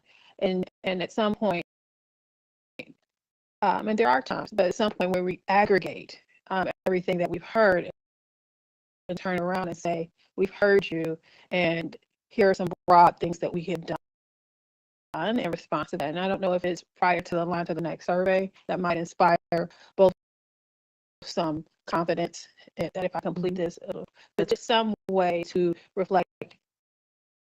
We've heard you. That's right. We've taken action. We know that that's happening because we see the reports, we see the committees, we, hear the presentations. But in terms of increasing public trust in our work and inspiring confidence, I think that's important, an important endeavor to kind of pull together or synthesize what we hear across all of our channels and report back out what we are doing. Yeah, and I want to thank you, Commissioner, for that comment because it actually is completely aligned with how we've been thinking about the additional support, particularly for whether it's schools or central office folks around how to be able to use the data and the importance of sharing back. So it's one of the reasons that we've noted the priority around like supporting schools around how do you share this data. So if you're going to have a back to school night, what does it mean to unpack, not just these are what our results say, but what are the things that you're doing? And to the extent that you have made changes that you're now seeing reflected in improvements in your data to be able to communicate that back, because you're absolutely right. It's a reinforcement. It's like you're giving evidence that my voice matters because you did something. I'm now seeing the impact of what you did in response to my feedback, which also then reinforces the fact that the next time the survey comes around, I might be that much more likely to complete it. The flip side of it is, we tend to see folks on either extreme to be the ones that want to speak the loudest, right? Like tends to be the ones that have the complaints, but otherwise they're not going to do a survey per se, but they're going to be the loudest with the phone calls, the emails, showing up in school. So that's why it's important to take a look at all the data, because you have different characteristics of individuals that may be more likely to actually give you feedback in one mechanism versus the other. But we still want to try to bring all of those voices into these larger data collections because it helps us better understand more holistically what's happening. And I would just add, we just met this morning about how we aggregate this data for schools, right? Because here we're throwing your family data, and my team's going to talk about family data. We're going to have this, the student data, and this team's going to talk about, nope. What we're going to do is try to align this tool kit for them based on feedback from schools and ILEDs. We're going to ask them feedback of understanding. Here's what families are saying. Here's what students are saying. Here's what your staff is saying. And how are you cross-understanding what those things are telling you, to your point? And we hear you loud and clear on both the school aggregate, because that's important, but also the district aggregate. And I think we could lead these presentations for every year with, here's what we changed from last year based on the survey data you heard last year. And I think that's a great feedback point. Yeah, we could probably do that now, but yeah. And I'd love to hear the tiering and the differentiation across schools of what needs to be done and focusing the most effort where it's needed. So kudos on the great work you're doing, and as always, pushing for more and more. Thank you, Commissioner. And I think that can also support how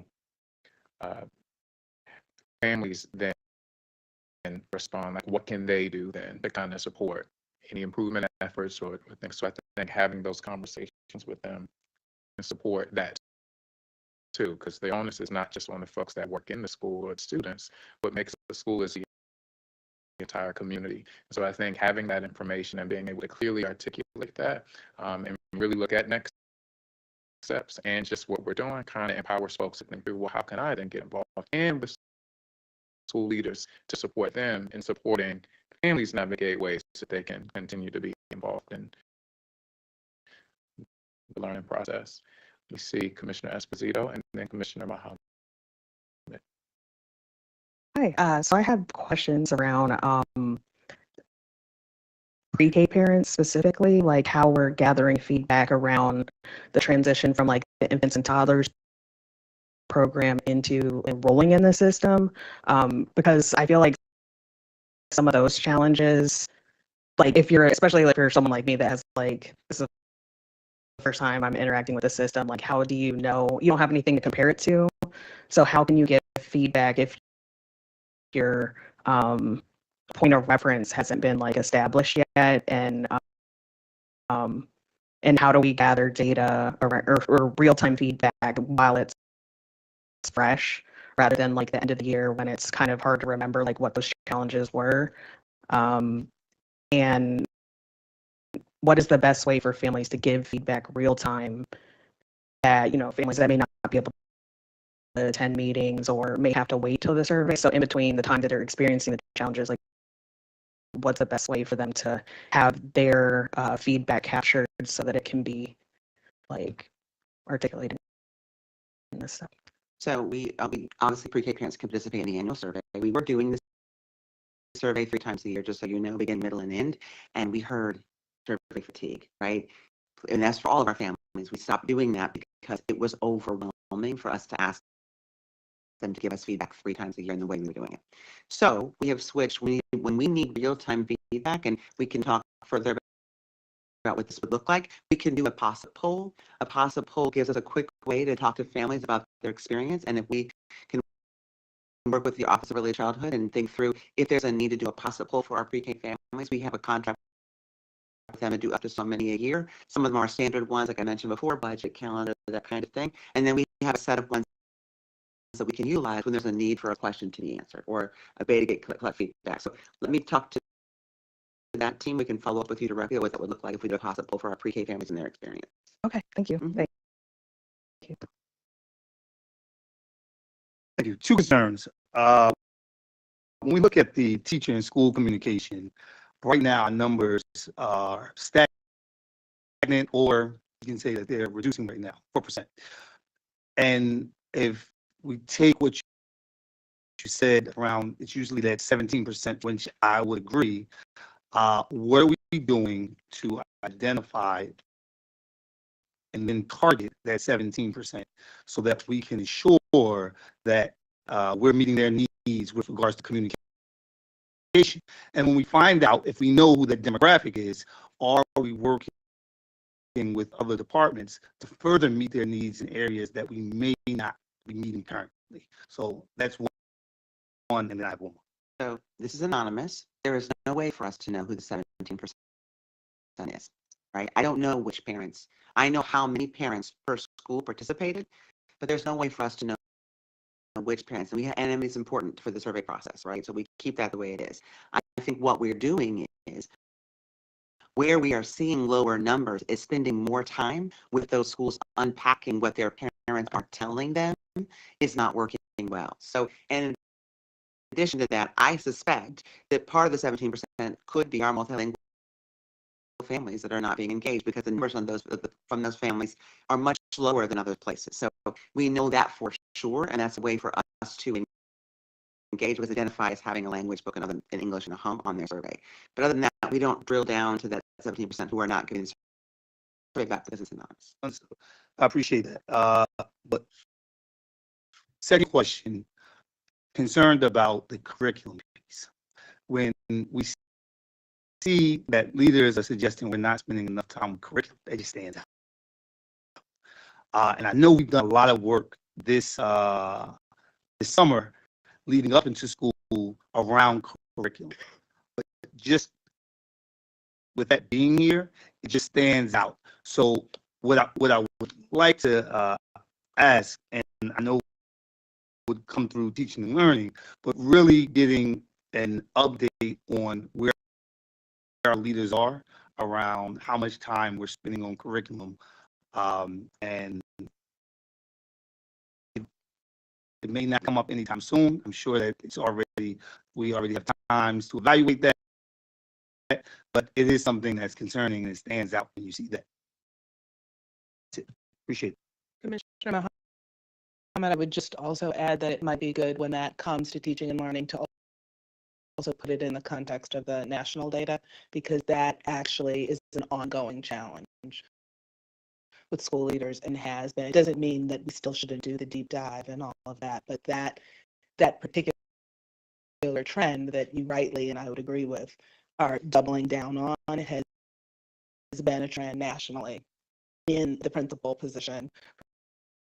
From numerous surveys, Dr. Durant knows from our work with the Wallace Grant, and Wallace has done over a decade, 2 decades now of research on the principal position, and it's a national challenge, but it is one that I think you rightly point out we need to double down on. But what's interesting when you look at the detail on this particular point, which we all noted when we were reviewing this data as cabinet, was we took a pretty steep decline from year over year. Like, I was surprised at the year over year difference. And so the piece that it cued for me is there something in particular that happened, changed, shifted from last year? We need to ask the overall question, but I was actually surprised at the shift just in the year over year. But I think some of those things would be interesting areas to bring out in trying to answer that question about what do we need to do next when we're looking at moving forward. Thank you.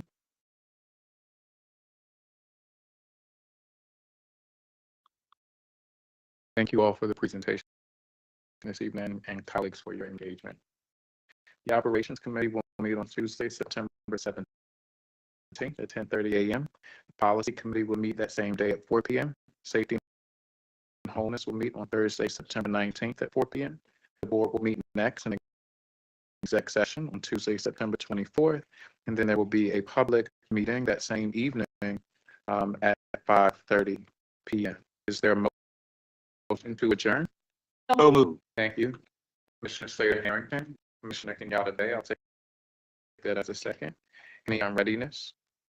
All in favor, please indicate by saying aye. Aye. Any opposed? Hearing none, we are adjourned at 7:59 p.m. Have a great evening, everyone.